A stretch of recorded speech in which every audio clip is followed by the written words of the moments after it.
100 చేయాలని దానికి మా వంతు సహాయ సహకారం కంపల్సరీ ఉంటాయి. మీకు ఎన్నుకోండి, మేము ప్రోత్సహిస్తామనే మాట ఇస్తున్నాం. థ్యాంక్ యూ తమ్ముడు, ఈ సమయం ఇచ్చినందుకు. చప్పట్లు కొడదాం అందరం. అదే రీతిగా మన మధ్యలో దాసన్న హెల్త్ డిపార్ట్మెంట్లో వారు పనిచేస్తుంటున్నారు, వారు కూడా కొన్ని మాటలు అందించాలని మనం చేస్తున్నాం. త్వరగా యేసు పరిశుద్ధ నామంలో అందరికి వందనాలు తెలియజేస్తున్నాను. ఈ మీటింగ్లో ఉండడము నేను చాలా ఆనందిస్తున్నాను. కారణం ఏంటంటే చాలా సంవత్సరాల తర్వాత ఆగిపోయిన కూడికలు 2-3 సంవత్సరాల నుండి ప్రారంభించబడ్డాయి. పాత కమిటీ వారు కూడా చక్కగా నిర్వహించారు. అందులో కొత్త కమిటీ ఇంకా ఉత్సాహంగా ఈ ప్రాంతీయ కూడికలను నిర్వహించడం చాలా సంతోషకరము. మేము అనేక ప్రాంతాల్లో యూత్ మీటింగ్స్ కండక్ట్ చేశాము. మా వెనుక కూడా కొంతమంది పెద్దలు ఉండి మమ్మల్ని నడిపించారు. అందుని బట్టి మేము కూడా పరిచయలో ఉండడానికి దేవుడు కృపనిచ్చాడు. నేను కూడా స్థానికంగా చేరియాలోనే పుట్టి పెరిగి హన్మకొండలో ఉంటున్నాను. లద్నూలో ఉద్యోగం చేస్తూ ఉన్నాను. తమ్ముళ్ళు ఈ పరిచర్యలో మమ్మల్ని కూడా భాగస్తులుగా చేసినందుకు కొత్త కమిటీకి తెలియజేస్తూ మిమ్మల్ని అందరిని అభినందిస్తూ ఇంకా ఈ కూడికలు ఇంకా గొప్పగా ఘనంగా జరగాలని కోరుకుంటూ థ్యాంక్ యూ అందరికీ. చప్పట్లు కొడదాం. అదే రీతిగా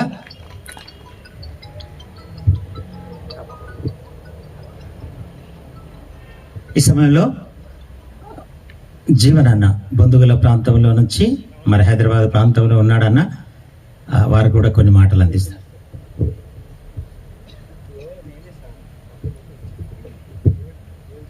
దేవుని నామంలో అందరికీ శుభములు తెలుపుతున్నాను. హల్లెలూయా. మరి తమ్ముడు చెప్పినట్టు ఒక 15-20 సంవత్సరాల వెనుకకు మనం వెళ్ళినప్పుడు చేర్యాల ప్రాంతీయ కూటములంటే ఒక వారం 10 రోజుల నుంచే ఇక్కడికి ఎట్లా రావాలి అని ఒక ప్లాన్తో వేసుకొని 3 రోజులు మరి ఇక్కడే రాత్రింబాలు ఇక్కడే ఉండి మరి అప్పుడు అద్భుతంగా ఉంటుండే మనకి. మరి ఆ రోజులన్నిటి మరి మనకి ఈ మధ్యకాలంలో కొన్ని కారణాల వల్ల జరగడము లేదు. ఈ మధ్యకాలంలోనే ముందుగా నా పేరు చెప్తాను. నా పేరు జీవన్ కుమార్ అండి. బొందుగుల గ్రామం మాది. నేను ఎలక్ట్రిసిటీ డిపార్ట్మెంట్లో వర్క్ చేస్తాను. నేను హైదరాబాద్లో.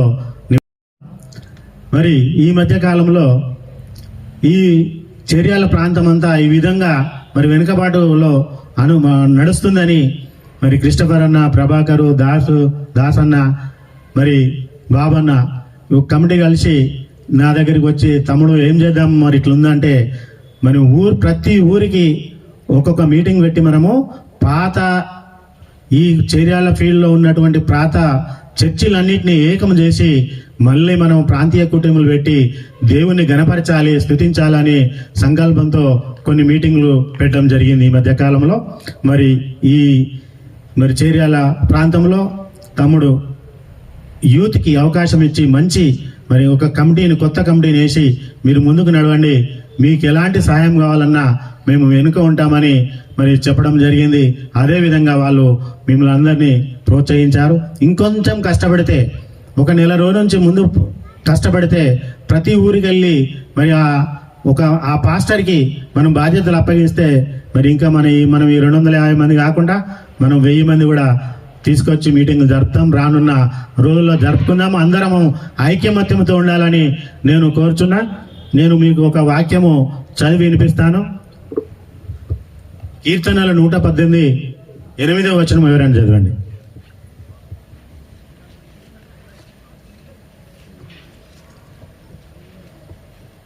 మనుషులను నమ్ముకొనుట కంటే యెహోవాను ఆశ్రయించుట మేలు. 9 కూడా చదవండి.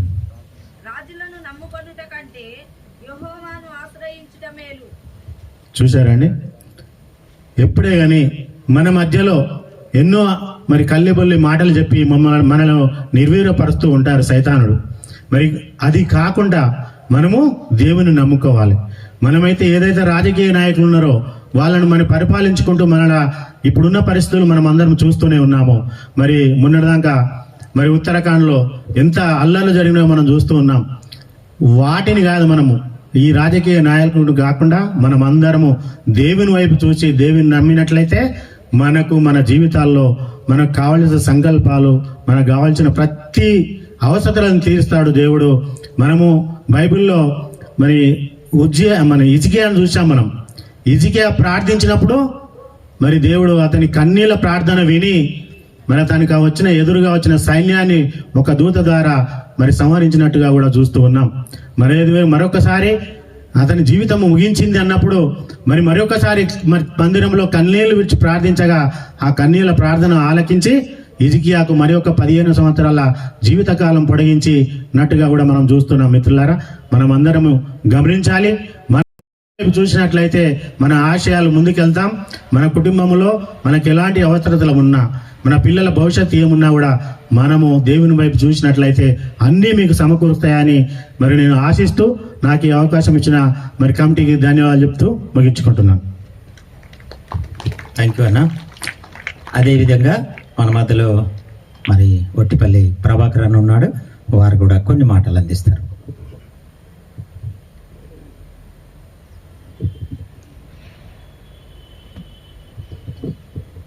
ప్రభునామమున మీ అందరికీ వందనాలు. నా పేరు ప్రభాకర్, మా ఊరు వట్టిపల్లి. దాదాపు నేను తెలుసు కావచ్చు, కానీ కొంత కొత్త వాళ్ళు కూడా ఉన్నారు, ఇందులో పాత వాళ్ళు కూడా ఉన్నారు. దేవుని నామం బట్టి మీ అందరికీ వందనాలు. మనం అందరం కలుసుకోవడము చాలా సంతోషం. ఎక్కడో పుట్టి ఎక్కడో పెరిగిన మనమందరము ఒక దేవుని సన్నిధిలోకి వచ్చి అందరం ఇట్లా ఆరాధించడం, స్తుతించడం, గణపరచడం ఎంతో ఈ తరుణం దొరకదు అసలు. రాబోయే రోజుల్లో చాలా ఇలాంటి మీటింగ్లు పెట్టుకోమా అనేది కూడా ఉండొచ్చు. కనుక మనం అందరం, మన సంఘాలు, మనం అందరం కలిసి ఐక్యమత్యంతో కలిసి ఇంకా నూతన ఆత్మల కోసం మనం పోరాటం చేయాలి. మీటింగ్లు పెట్టుకున్నా, ఏది పెట్టుకున్నా నీ ద్వారా ఏం జరుగుతుంది, ఈ కార్యం ద్వారా మనకి ఏం జరిగింది, మనకు రిపోర్ట్ ఏంటిది, దేవుని దగ్గర మనం ఏం రిపోర్ట్ ఇద్దాం. మీటింగ్లు పెట్టుకోవడం సంతోషమే, కానీ మన సంఘాలు ఎలా ఎదుగుతున్నాయి, మనం ఎలా సువార్త ప్రకటిస్తున్నాము, మనం వెనుక ఎలా ఉండి పుషింగ్ చేస్తున్నాము, అందరం చేస్తున్నాం. కానీ తోటి సేవకులు కూడా మనము తోడుగా ఉండి వారి సేవలో పాల్పొందితే మనకు చాలా ధన్యత. కనుక దయచేసి యవనస్తులు కానీ, నా సలహా ఏంటంటే సంఘ పెద్దలు కానీ, సంఘస్థులు కానీ, మీరు తోటి మరి ఎవరైతే సేవకులు ఉన్నారో వాళ్లకు సహకారిగా ఉండుకుంటూ మీ పనులు మీరు చేసుకుంటూ వాళ్ళకు ముందుండి నడిపించాలి. మన కాన్సెప్ట్, మన ఉద్దేశం ఏంటంటే మన సంఘాలు ఎలా ఎదుగుతాయి, మనం ఎట్లయితే ముందుకు పోతాం కనుక మనం ఏం చేసినా యేసయ్య నామం కోసమే మనం పనిచేయాలి. కనుక మన జీవనం అన్నట్టు రాజకీయ నాయకుల కోసమో ఎవరికో నమస్తే పెట్టుడు కాదు, యేసయ్యకి నమస్తే పెట్టాలి. ఉదయం లేచి ఆయన స్తుతించి గణపరిస్తే మనకి ఎన్నో గొప్ప మేలు జరుగుతాయి. ఆ మేలు మనం పొందాలంటే ఉదయాన్న లేచి ఆయనకు మొరపెట్టుకుంటే మనకు చాలా దీవెనలు దొరుకుతాయి. ఎందుకంటే మేము అనుభవించి చెప్తున్నాము. మా వట్టిపల్లి సంఘంలో దాదాపు ఎప్పటికో ప్రోగ్రాం అయితేనే ఉంటుంది. అక్కడ మాకు ఏంటంటే ఇంకేమవుతుంది, ఊర్లో అందరూ రక్షింపబడాలి. ఇప్పుడు దాదాపు మా చర్చి సరిపోతలేదు, అది నిండి బయట కూర్చుంటారు అందరు సండే. కనుక దయచేసి మా సంఘం కోసం ప్రార్థించండి. మా చుట్టూ ఉన్న ప్రాంతాల డెవలప్మెంట్ ఎట్లా అవుతుందో చూడండి. ఎందుకంటే ఒకరికొకరు మనం ప్రోత్సాహపరుచుకుంటే మన సంఘాలకు, ఒక సంఘం నుండి ఒక సంఘానికి మనం ఏదో ఒక ఆలోచన చేయాలి. దయచేసి మీరు మనం అందరం కలుసుకొని మరి డేవిడ్కి మంచి ఆలోచన వచ్చింది తమ్ముడికి. కనుక తమ్ముడికి ఈ కమిటీ, నూతన కమిటీ కూడా నిండా వందనాలు. కాకపోతే మేము వెనుక ఉండి సపోర్ట్ చేయొచ్చు, కానీ మనం సపోర్ట్లో పాల్పొందాలి. సపోర్ట్ చేయొచ్చు, సపోర్ట్లో కూడా పాల్పొందితే అది మంచిది. నా సలహా కనుక తమ్ముడు 5 నిమిషాలు టైం ఇచ్చిన కనుక నేను చిన్న పల్లవి వచనం అంతే ఒకటే. దేవుడు అందరికీ గొప్ప మేలు చేస్తాడు కనుక నాకు పాడాలని ఆశ ఉంది కనుక పాడతా. మేలు చేయక నీవు ఉండలేవయ్యా, ఆరాధించక నేను ఉండలేనయ్యా. మేలు చేయక నీవు ఉండలేవయ్యా, ఆరాధించక నేను ఉండలేనయ్యా. యేసయ్యా యేసయ్యా యేసయ్యా యేసయ్యా యేసయ్యా యేసయ్యా యేసయ్యా ఉండలేవయ్యా మేలు చేయక నీవు ఉండలేవయ్యా ఆరాధించక నేను ఉండలేవయ్యా మేలు చేయక నీవు ఉండలేవయ్యా ఆరాధించక నేను ఉండలేవయ్యా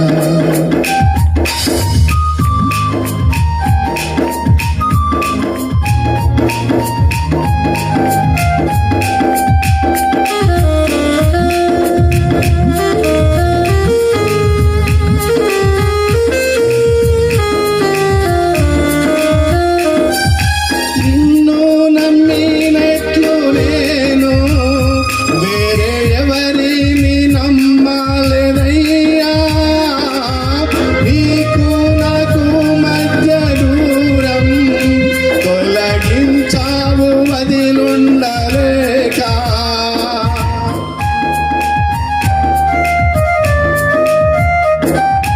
నిన్ను నమ్మినట్లు నేను వేరే ఎవరిని నమ్మాలేదయ్యా నీకు నాకు మధ్య దూరం తొలగించావు వదిలుండలేక నామం కోరేవాడా ఆశలు తీర్చేవాడా ఆనందం కోరేవాడా నాశలు తీర్చేవాడా నిజమైన ప్రేమ నిజమైన ధన్యత యేసయ్యా యేసయ్యా యేసయ్యా యేసయ్యా యేసయ్యా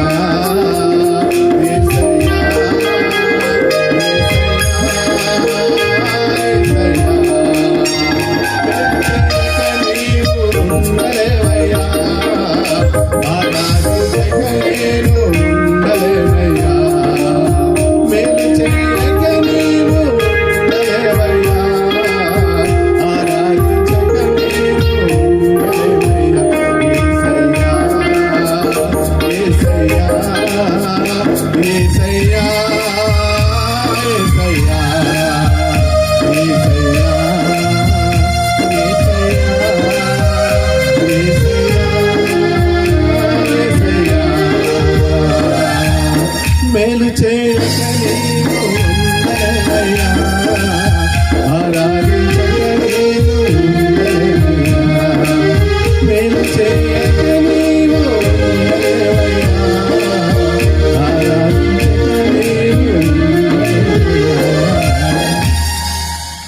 అందరికీ నిన్న వందనాలు థ్యాంక్స్ డేట్ కూడా వందనాలు.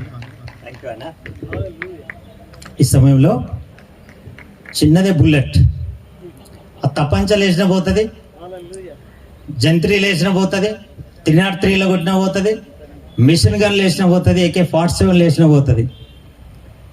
ఒకటే బుల్లెట్. ఉప్పును చూసారా మీరు? ఉప్పు నీళ్ళల్లో వేసినా కరుగుతుంది, పాలల్లో వేసినా కరుగుతుంది, కూరలు వేసినా కరుగుతుంది. ఇలాంటి వాడే మన మధ్య ఉన్నాడు బ్రదర్ క్రిస్టఫర్ గారు. మీకు అర్థమైందచ్చు అన్న. మరి ఇప్పుడు యవనస్తుడు అంటాడు, నేను యవనస్తుని అంటాడు. ఇప్పటికీ రిటైర్మెంట్ అయ్యిండు హెచ్ఎంగా. అన్న చాలా వందనాలు ఆయన ఉండడం. వీటి వెనుక, ఈ కార్యక్రమాల వెనుక మరి ఎంతో చేదోడు వాదాడుగా ఉండి మమ్మల్ని బలపరుస్తూ ప్రోత్సహిస్తూ ప్రతి విషయంలో అసలు నిద్రపోనిస్తలేడు. ఫోన్ ఎక్కడ ఉంటాడు, నిద్రపోనియాడు. ప్రతిసారి ఫోన్ డే అండ్ నైట్ ఫోన్లు చేసుకుంటూ మమ్మల్ని ముందుకు నడిపించాడు. వారు కూడా కొన్ని మాటలు అయ్యగారిని దృష్టిలో పెట్టుకొని చాలా సబ్జెక్టు మనకుంది. దేవినామాని స్తోత్రములు. మరొకసారి ప్రాంతీయ ఉద్యోగ సభలకు నన్ను ఆహ్వానించి ఈ విధంగా సమయం ఇచ్చిన దైవజనులకు, కమిటీ సభ్యులకు ప్రత్యేకంగా మీ అందరికీ నా హృదయపూర్వక వందనాలు. మాది కుర్రారం గ్రామం, రాజపేట మండలం. నేను మరి ప్రస్తుతానికి ఆలేరులో ఉద్యోగరీత్యా ఆలేరులో సెటిల్ అయినాను. నా భార్య కూడా టీచరే రాజపేట గర్ల్స్ హై స్కూల్లో. దేవుని కృపను బట్టి మరి నా పేరు క్రిస్టోఫర్. ఇండియా మిషన్ చేర్యాల ప్రాంతీయ యవనస్తులకు నాయకునిగా Paul pastor, Joseph, lecturer David అన్న, మరి అప్పుడున్న ప్రసాద్ అన్న, సిద్దిపేట ప్రకాష్ బ్రదర్ గారు ఎక్కువగా నాకు ప్రోత్సహించారు. నేను డిగ్రీ సిద్దిపేటలో చేస్తున్నాను 1982 నుంచి 85 డిగ్రీ. ఆ టైంలో అక్కడ రక్షింపబడి అక్కడిని బాప్టిస్ట్ తీసుకున్న తర్వాత కమిటీలోకి తీసుకున్నారు. ఎందుకో ఏమో చాలా చేర్యాల కింది గ్రామాలు ఇండియా మిషన్ అంటే నాకు చాలా ఇష్టం. ప్రతి క్రైస్తవ కుటుంబానికి నేను తెలుసు అనుకుంటున్నాను, ఇప్పుడు కొత్త యవనస్తులకు తెలియదు. ఇంకొక చిన్న కరెక్షను, దయచేసి యూత్ పిల్లలు ఇక్కడ నిలబడి పాటలు పాడేటప్పుడు చెప్పులు షూ వేసుకున్నారు, క్షమించండి. అలాంటి పద్ధతులు మానుకోండి. చెప్పులు అక్కడి నుంచి రావాలి. పాటలు పాడేటప్పుడు కొందరు షూ చెప్పులు వేసుకున్నారు. ఇక్కడ నుండి దయచేసి అది ఒక చేంజ్ కావాలి మీ మనసులో.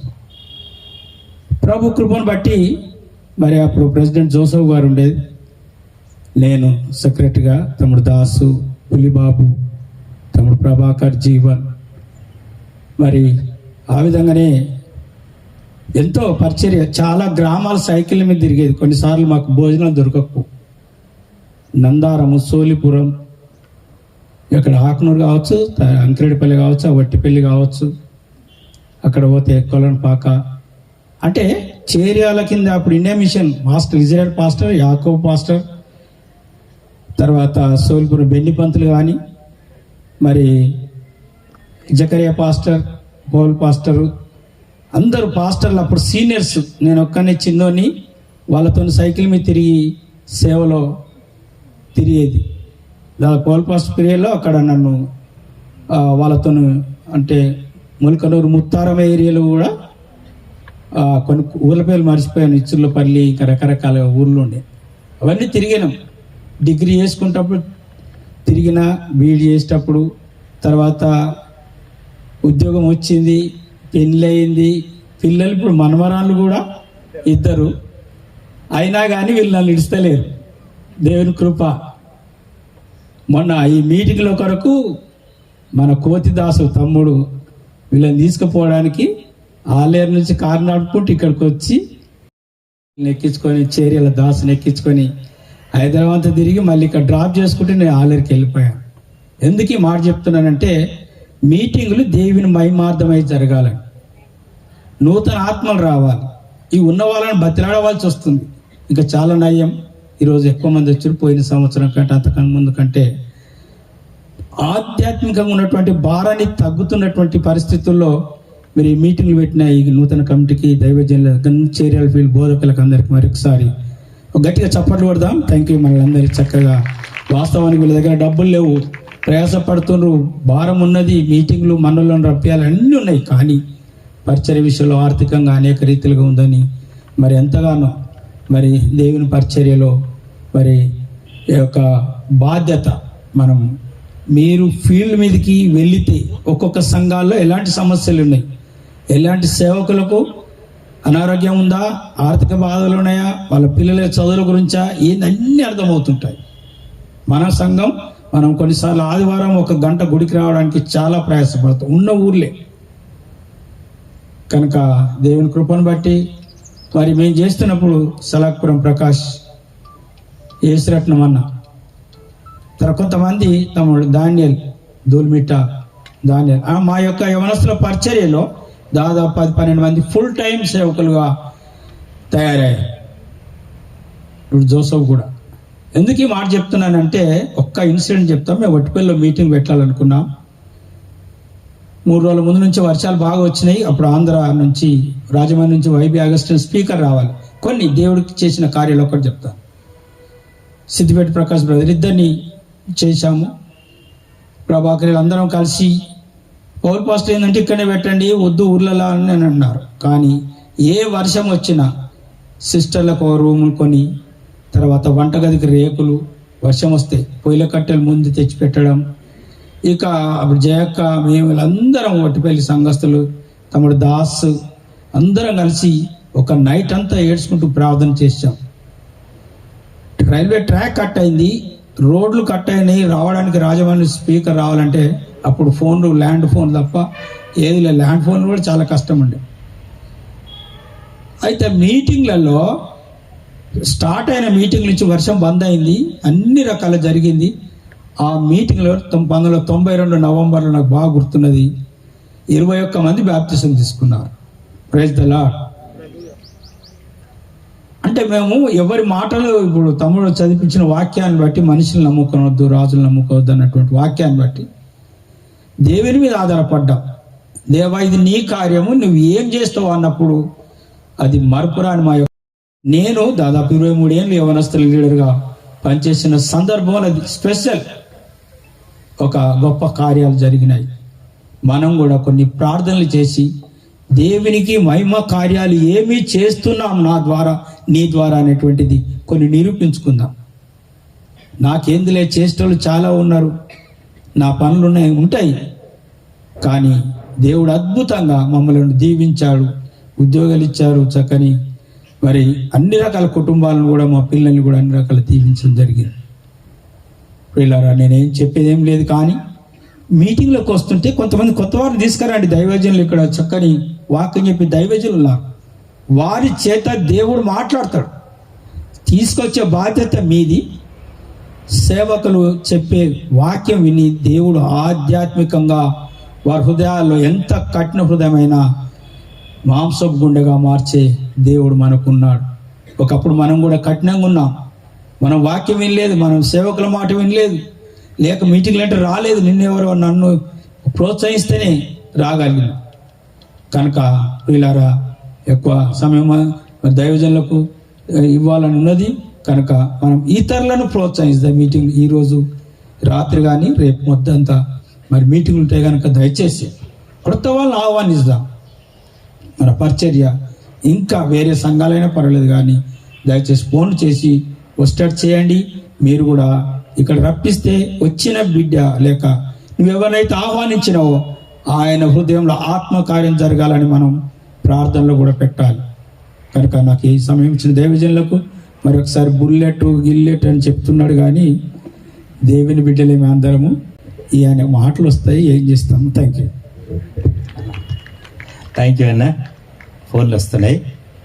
ఈ సమయంలో ఇక్కడ ఉన్నటువంటి వారందరూ మరి ఒకప్పుడు యవనస్తుల మీటింగ్ జరిపారు, అనేక కార్యక్రమాలు చేస్తారు. ఇప్పటికి కూడా వారి వంతు సహకారం సేవ పరిచారు. సేవ అంటే నానా రకాలుగా ఉంటుంది కదా.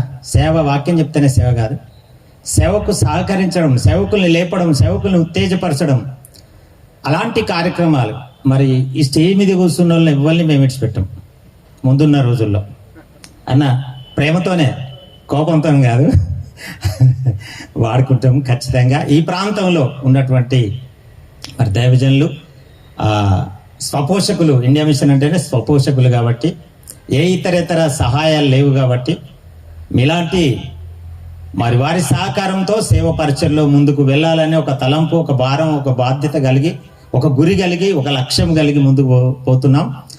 దాన్ని బట్టి మా ఫీల్డ్ని బట్టి, చీరాల ప్రాంతంలో ఉన్న ప్రతి సంఘాన్ని బట్టి మీరందరూ ప్రార్థన చేయవలసిందిగా కోరుతున్నాం. ఈ సమయంలో మరి ప్రార్థన చేసుకొని ముందుకు వెళ్దాం. మన మధ్యలో స్థానిక సంఘ కాపరి రెవరెండ్ ప్రభదాస్ గారు ఉన్నారు. వారు ప్రార్థన చేసినట్టయితే అయ్యగారికి మరి వాక్యానికి సమయం ఇద్దాం.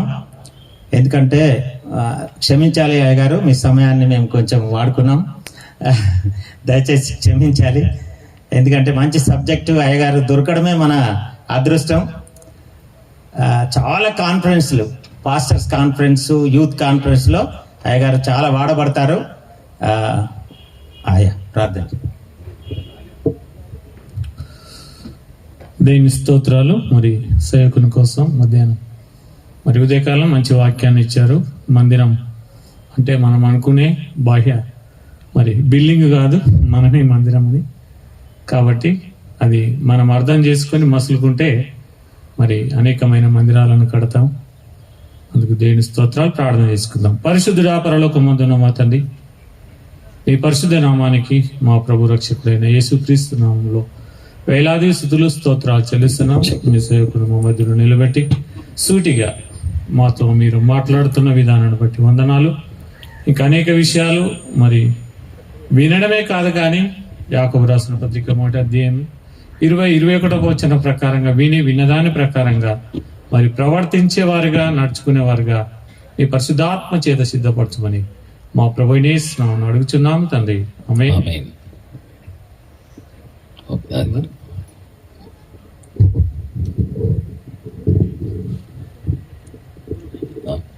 నాకు సమయం తక్కువైందని నేనేం బాధపడను. నేను తర్వాత వడ్డీతో సహా తీసుకుంటాను. నేను చెప్పినాను కదా, కొంచెం లేట్గా పోతాయి ఇంటికి, అంతే, ఇంకేం లేదు. నాకు ఇక్కడ వినడానికి ఇష్టపడ్డ వాళ్ళు ఎవరు దొరికారో నేను వాళ్ళని మాత్రం వదిలిపెట్టేది లేదు. యెరూషలేము 2 సార్లు నాశనం చేయబడింది, 52 సార్లు దాడి చేయబడింది, 23 సార్లు ముట్టడి చేయబడింది, 44 సార్లు తిరిగి స్వాధీనం చేసుకోబడింది. ఆ తర్వాత నెహెమ్యా ఆధ్వర్యంలో ఆ గోడలు కట్టినప్పుడు 4018 మీటర్ల పొడుగు, అంటే దాదాపుగా 2.5 మైళ్ళ పొడుగు ఉంటుందమ్మా అది మొత్తం. ఆ గోడలు కట్టడానికి ఆ గోడ వెడల్పు అంటే 2.5 మీటర్ల మందం ఉంటుంది, ఎత్తు 12 మీటర్ల ఎత్తుతో అంత 2.5 మైళ్ళ దాకా చుట్టూ కట్టడానికి 52 దినాలు టైం తీసుకున్నారు. ఆ 52 దినాల టైంలోనే చాలా చాలా చాలా నిర్మించేసి తీసుకెళ్లారు. అయితే ఒక మాట చెప్పాలనుకుంటున్నా ఇక్కడ, సామెతల గ్రంథంలో 25-28 ప్రకారంగా ప్రాకారమైన పురం ఎంతో, తన మనస్సును అణుచుకోలేని వాడు కూడా అంతే అంటాడు. ఇంకో దగ్గర 16:32లో పరాక్రమశాలి కంటే దీర్ఘశాంతం గలవాడు శ్రేష్ఠుడు, పట్టణమును పట్టుకుని వాడి కంటే తన మనస్సును స్వాధీనపరుచుకునేవాడు శ్రేష్ఠుడు. ఇక ఇంకో దగ్గర 2వ దినవృత్తాంతాల గ్రంథము 36:19లో అదియుగాక కల్దీయులు దేవుని మందిరమును తగులపెట్టి యెరూషలేము ప్రాకారమును పడగొట్టి దాని యొక్క నగరులన్నింటినీ కాల్చివేసిరి, దానిలోని ప్రశస్తమైనటువంటి వస్తువులన్నీ పాడు చేశారట. అంటే మందిరము ఉన్నప్పుడు మనకి ఏముంటుంది? ఆవరణం ఉంటుంది, ఆవరణంలో బలిపీఠం ఉంటుంది, బలిపీఠం తర్వాత గంగాళం ఉంటుంది. కానీ పరిశుద్ధ స్థలంలోకి వెళ్ళగానే అక్కడ దీపవృక్షము, సముఖపు రొట్టె బల్ల, ధూపవేదిక కనబడుతుంది. ఇంకా లోపలికి వెళ్ళగానే అక్కడ మందసము, కరుణాపీఠం కనబడుతుంది. ప్రాకారమును పడగొట్టారు అనంటే మొత్తం నాశనం చేసిన తర్వాత దాని విలువైనవన్నీ కూడా బయటికి తీసుకెళ్ళిపోయారట వాళ్ళు. మరి ఇప్పుడు దేవాలయమే మనమైతే మన మనసంతా చెర్ర పట్టుకొని విలువైన సంగతులన్నీ పక్కకు పెట్టేసి అసలు ఎందుకు గ్యాదర్ అవుతున్నామో, ప్రతి సండే ఎందుకు ఇక్కడికి వస్తున్నామో, ఎందుకు మనం అసలు చర్చికి ఎందుకు రావాలి, అసలు ఎందుకున్నాం భూమి మీద అనేది మర్చిపోయారు అందరు కూడా. నేను చెప్పాను కదా ఇంతకుముందు, ఆ బస్సు డ్రైవర్ ఎటు వెళ్తున్నాం అంటే నాకు తెలియదు, రోడ్ ఎక్కినాక తీసుకుంటాను నిర్ణయం అన్నట్టు అయిపోయారు అందరు కూడా. అంటే మనం ఎంత చెరపట్టబడ్డామనంటే మన మనసు ఎందుకోసం బ్రతుకుతున్నాము, దేనికోసం సంపాదిస్తున్నాం, దేనికోసం తింటున్నాం, దేనికోసం బ్రతుకుతున్నాం, చెరపట్టుకుపోయినాం మనం అందరం. ఇప్పుడు ప్రాకారం లేనటువంటి వాళ్ళంగా అయిపోయినాం అందరం. దాన్ని అంతా కూడా దేవుడు ఏం చేస్తున్నాడు, ఒక రైట్ వేలో, ఒక రైట్ ఆలోచనలోకి తీసుకురావాలని చూస్తున్నాడు. అందుకని మనం నిజంగా ఆయన ఒక ప్రాకారం మరల కట్టుదాం రండి, మరి కట్టాలి, దానికి నిర్ణయం తీసుకోవాలి. అయితే మంచి మీకు సహవాసం ఎంత ఆసక్తి ఉందైతే ఆ ఆసక్తిని మీరు ఏం చేయండి అని అంటే దైవ చిత్తాన్ని గుర్తుపట్టి చేయండి. ఇంతకుముందు మన సహోదరి సుశీలమ్మ గారు చక్కగా బైబిల్ కాలేజ్ నడిపిస్తున్నారు, ఎంతో శ్రద్ధ పెట్టి నడిపిస్తున్నారు. ఇదే కాదండి, మీరు ఇంకా చాలా బైబిల్ కాలేజీలు చూడండి, ఒకప్పుడు నడిచినాయి, ఇప్పుడు బైబిల్ కాలేజ్కి స్టూడెంట్స్ దొరకరు. మీరు చూడండి, వెతుక్కోండి. స్పాన్సర్స్ ఇప్పుడు బ్రదర్ సహోదరు విజయ్ స్పాన్సర్ చేస్తానంటున్నారు.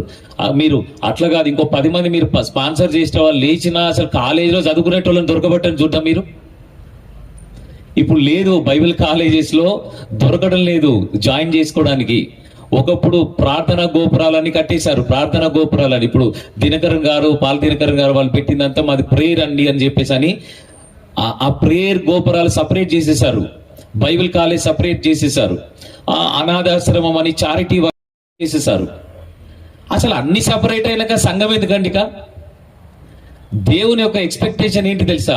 ఆ ప్రార్థనా టవర్ సంఘంలోనే ఉండాలా, బైబిల్ కాలేజ్ సంఘంలోనే ఉండాలా, మన చారిటీ వర్క్ సమాజానికి అందించేదంతా సంఘంలో నుంచే జరగాలని ఆయన చిత్తము.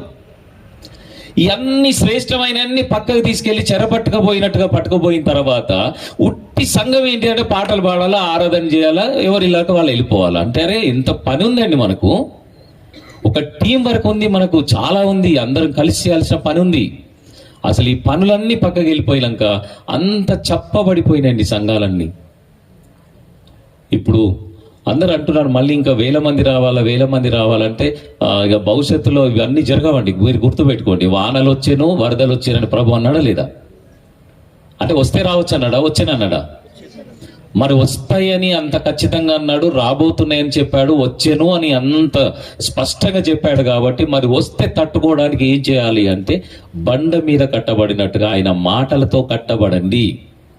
ఆయన మాటలతో కట్టబడాలి అని అంటే మీరు బిబ్లికల్గా అంటే బైబిల్ ఏం నేర్పుతుంది మీకు అంటే ఒక శిష్యులుగా నిర్మించబడడానికి సిద్ధపడండి. అంటే సమస్త జనులను శిష్యులుగా అన్నాడా, కొంతమందిని అన్నాడా?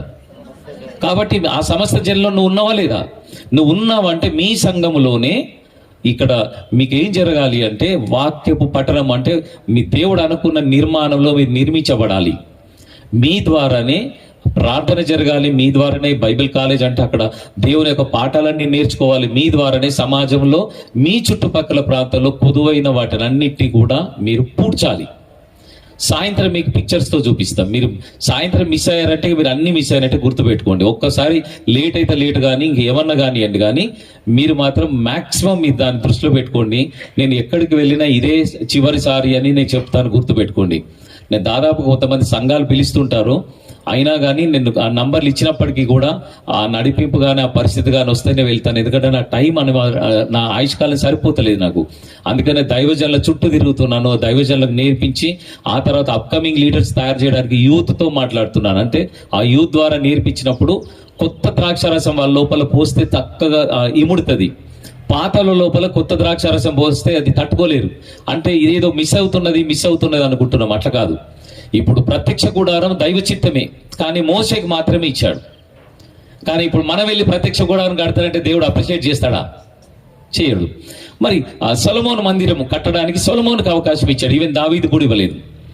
ఇప్పుడు సొలొమోను మందిరం లాగా నేను పెద్ద మందిరాలు కడతానంటే కూడా దేవుడు ఒప్పుకోడు. ఇప్పుడు దేవుని మేఘం ఎక్కడ ఉన్నది? దేవుని మేఘం ఏం చేయాలనుకుంటున్నాడు? అన్ని సంఘాలలో ఏమేం జరగాలనుకుంటున్నాడు అంటే ప్రతి ఒక్కరు కూడా ఒక దేవుడు కోరుకున్న మార్చబడాల. ఆ మందిరం అనేది ఇంకా స్పష్టంగా రాత్రిపూట మీకు ఎంత వీలు కావాలనో మీకు ఇప్పుడు నేను చెప్తున్నా అన్ని కనెక్ట్ చేసుకోవడానికి మీకు అర్థమవుతుంది. ఆ మందిరంలోనే ఎన్ని జరగాలి, ఆ మందిరంలోనే బలిపీఠం అంటే ఏంటి, ఆ మందిరంలోనే అగ్ని మండడం అంటే అర్థమైంది, ఆ మందిరంలోనే అట్లాగే దీపం మండడం అంటే అర్థమైంది, ఆ మందిరంలోనే ధూపం వేయడం అంటే అర్థమేంటి. ఇవన్నీ కూడా దేవుడు ఈ టెంపుల్లో అడుగుతున్నాడు, అట్లాగే సంఘం అనే టెంపుల్లో అడుగుతున్నాడు. ఇవన్నీ కూడా అక్కడ ఆత్మ సంబంధమైన అక్కడ బలులు అర్పించమన్నాడు, ఇక్కడ ఆత్మ సంబంధమైన బలులు అర్పించమన్నాడు. అక్కడ ధూపం అంటించమన్నాడు, ఇక్కడ ఆత్మ సంబంధమైన ధూపం అంటించమన్నాడు. అన్ని కూడా అక్కడ పదార్థంగా ఉంటుంది, ఇక్కడేమో ఒక ఆత్మీయంగా బయటకు వస్తుంది. ఈ మీనింగ్ మనకు అర్థం కావాలండి. అప్పుడు సత్యం ఏం చేస్తుందంటే మనల్ని స్వతంత్రులుగా చేస్తుంది. ఇప్పుడు మీకు మాట్లాడాలనుకునేది ఏంటంటే ఉదయం నేను ఏం చేశాను, ఒక బోధ అంటే మనకు 4 పిల్లర్స్ ఉన్నాయి కదా, 4 పిల్లర్స్లో ఆ బోధలో మనిషి నిర్మాణం, మనిషి నిర్మించబడడం అంటే దేవునితో సంబంధం ఎలా కట్టుకోవాలో దాని గురించి మాట్లాడాను. అట్లాగే దేవునితో సంబంధం సరిగా కట్టుకుంటూనే అప్పుడు మన కుటుంబంగా ఇతరులతో మనం కట్టుకోవడానికి వీలవుతుంది అని చెప్పేసి అన్నాను. అంటే దేవునితో సంబంధం, దేవునితో సహవాసం, దేవునితో సాన్నిహిత్యం రావాలి. అప్పుడే మనుషులతో సంబంధం, మనుషులతో సహవాసం, మనుషులతో సాన్నిహిత్యంలోకి వస్తాం. సాన్నిహిత్యంలోకి వచ్చిన వాళ్ళు మాత్రమే ప్రాణం ఇవ్వగలుగుతారు. మనకు దేవుడు ఎట్లా ప్రాణం మన కోసం ఎట్లా పెట్టాడో యోహాను రాసిన మొదటి పత్రిక 3:16 ప్రకారంగా ప్రేమ అనగా ఎట్టిది అంటే ప్రాణం పెట్టబద్దులై ఉన్నాం అంటున్నాడు. అక్కడ ఆయన మన కోసం ప్రాణం పెట్టాడు. ప్రేమ ఎట్టిదో మనకు వివరిస్తున్నది. అలాగే మనము కూడా సహోదరుల నిమిత్తం ప్రాణం పెట్టబద్దులై ఉన్నాం. అంటే ప్రాణం ఎప్పుడు పెడతాము అని అంటే మన ఉద్దేశం ఆయన కోసమే బ్రతకాలనుకున్నప్పుడు, ఆయన ఉద్దేశం కోసమే బ్రతుకుతున్నప్పుడు ఆ ఉద్దేశం కోసం కొంతమంది సాన్నిహిత్యంగా వస్తారు. నువ్వు ఒంటరిగా అనిపించవండి, నీ దగ్గర ఏ డబ్బులు ఉండకపోవచ్చు, ఏది ఉండకపోవచ్చు, కానీ సాన్నిహిత్యంలో వచ్చిన మనుషులు ఉంటారు చూడండి, వాళ్ళు నీకు ఎక్కడ కూడా ఇబ్బంది కాకుండా అసలు నువ్వు అనారోగ్యం అయితే వీళ్ళు వచ్చి వాళ్ళ ఆరోగ్యాన్ని వచ్చి నీతో పూడుస్తారు. అంటే ఒకరు క్రింద పడిపోతే ఇంకొకరు లేపడానికి వచ్చేస్తారు. అంత ప్రాణం పెట్టే స్థాయిలోకి వెళ్ళినప్పుడు మనం ఎంత త్యాగం చేసి అట్లాంటి వాళ్ళు దొరుకుతారండి. అంటే వన్ సైడే ఉండాలంటే కుదరదు కదా. అందుకని మన సంఘంలో సహవాసం చేసినప్పుడు ఒక్కొక్కరు కులం నుంచి వచ్చి ఉంటారు, ఒక్కొక్కరు ప్రాంతం నుంచి వచ్చి ఉంటారు, ఒక్కొక్క దగ్గర నుంచి వచ్చి ఉంటారు. భేదాలు ఉంటాయి. సహవాసం ఎంత ఎక్కువసేపు చేస్తే అంత భేదాలు వస్తాయి. మనం దేవునితో గడిపినప్పుడు భేదం రాదండి. ఎందుకంటే ప్రార్థన చేస్తాం, ఉపవాసం ఉంటుంది, మనకు దేవునితో సంబంధం, ఎవరితో ప్రాబ్లం కాదు. కానీ మీరు మనుషులతో ఎప్పుడైతే సహవాసం చేస్తారో సమస్యలు స్టార్ట్ అవుతాయి. వాళ్ళ మాట తీరు నచ్చదు, ఒక్కొక్కసారి ఒక్కొక్కటి ఇబ్బంది రావచ్చు. అరే వీళ్ళు ఇట్లెందుకు ప్రవర్తిస్తున్నారు. ఒకరు ఊరు నుంచి వస్తే కల్చర్ తెలియనప్పుడు ఆయన మెదిలే విధానం నీకు నచ్చకపోవచ్చు. నువ్వు చదువుకున్నావు కాబట్టి చదువుకున్నోడికి భేదాలు వస్తుంటాయి ఒక్కొక్కసారి. అట్లాగే అగ్రకులం నుంచి నమ్ముకున్నోనికి అగ్రకులం నుంచి నమ్మని వ్యక్తికి భేదాలు వస్తుంటాయి. అట్లాగే వారి స్థాయి నుంచి భేదాలు వస్తుంటాయి. వీళ్ళందరినీ కలపాలంటే ఎట్లా సాధ్యమవుతుందండి? అది సాధ్యం చేయడానికే ప్రభు బల్ల పెట్టాడు దేవుడు. అందుకనే ఆ పిల్లర్లో బోధ ఎంత ముఖ్యమో, సహవాసంలో మనం చేయడం ఎంత ముఖ్యమో, సహవాసంలో ప్రభు బల్ల అనేది ఎందుకు పెట్టారు అనంటే ఈ బల్లలోనే మనల్ని అందరినీ కలపడానికి దేవుడు ఏకీవింపజేస్తాడు. అంత అద్భుతం ఉంటుందండి ఈ బల్ల అనేటువంటి దాంట్లో. అందుకనే సత్యం మీకు అర్థం కావాలన్నప్పుడు చాలా జాగ్రత్తగా చదవాలా. ఎందుకొరకంటే 4000 సంవత్సరాల నుంచి మీరు ఇటు కూర్చోండి, నా కళ్ళకు కనబడాలి. మీరు కూడా మీరు కూర్చోండి. అంటే వాక్యం కళ్ళలోంచి చూస్తున్నప్పుడు వెళ్తున్నప్పుడు ఆ మాట్లాడిని లోపల కూర్చుని నన్ను చూసి మాట్లాడతా అంటారు కదా భార్య భర్తలు లొల్లైనప్పుడు. ఇటు తిప్పుకుంటా అంటే అటు తిరుగుతాయి, నన్ను చూడు అంటారు కదా. అంటే ఆ మాట సూటిగా లోపలికి పోవాలా. అంతే దేవుడి మాటలు కూడా అట్లా వాళ్ళకి దూరినప్పుడే మనం చెప్పాలనుకున్నటువంటిది అంతా కూడా అర్థమవుతుంది. అందుకని మనం మాట్లాడుకున్నటువంటిది ఇప్పుడు ఈ బైబిల్ అంతా కూడా ఒక 4000 సంవత్సరాల చరిత్ర అంటే క్రితం నుంచి చదువుకుంటున్నామమ్మా మనము. 4000 years బ్యాక్ ఏమేమి ఉంటాయో ఎట్లా ఉంటాయో అక్కడి ఇప్పుడు చదువుకుంటున్నాం మనం. అందుకనే దానికి భాష అంటే లాంగ్వేజ్ గ్యాప్ కనబడుతుంది మనకు రకరకాలుగా. అంటే అందులో హెబ్రీ గ్రీక్ పదాల నుంచి తీసుకున్నాయి కొన్ని వచనాలు. ఇవన్నీ తీసుకొని మనం మాట్లాడుకున్నప్పుడు ఆ సామెతలు అర్థం కావాలి, అందులో ఉన్న మ్యాటర్ అర్థం కావాలి, లేకుంటే తప్పుడు బోధలోకి వెళ్ళిపోతాం. ఎగ్జాంపుల్ నేను ఒక మాట చెప్తా. దొంగలు పడ్డ 6 నెలలకు కుక్కలు మొరిగినాయి అని నేను చెప్పకముందే మీరు ఎట్లా చెప్పారు? అది అంటే మీకు ఎవరు చెప్పారా సామెత? సరే దాని మీనింగ్ చెప్పండి నాకు. దాని మీనింగ్ చెప్పండి. దొంగలు పడ్డ 6 నెలలకు అంటే మీనింగ్ ఏంటి? చెప్పండి అమ్మా,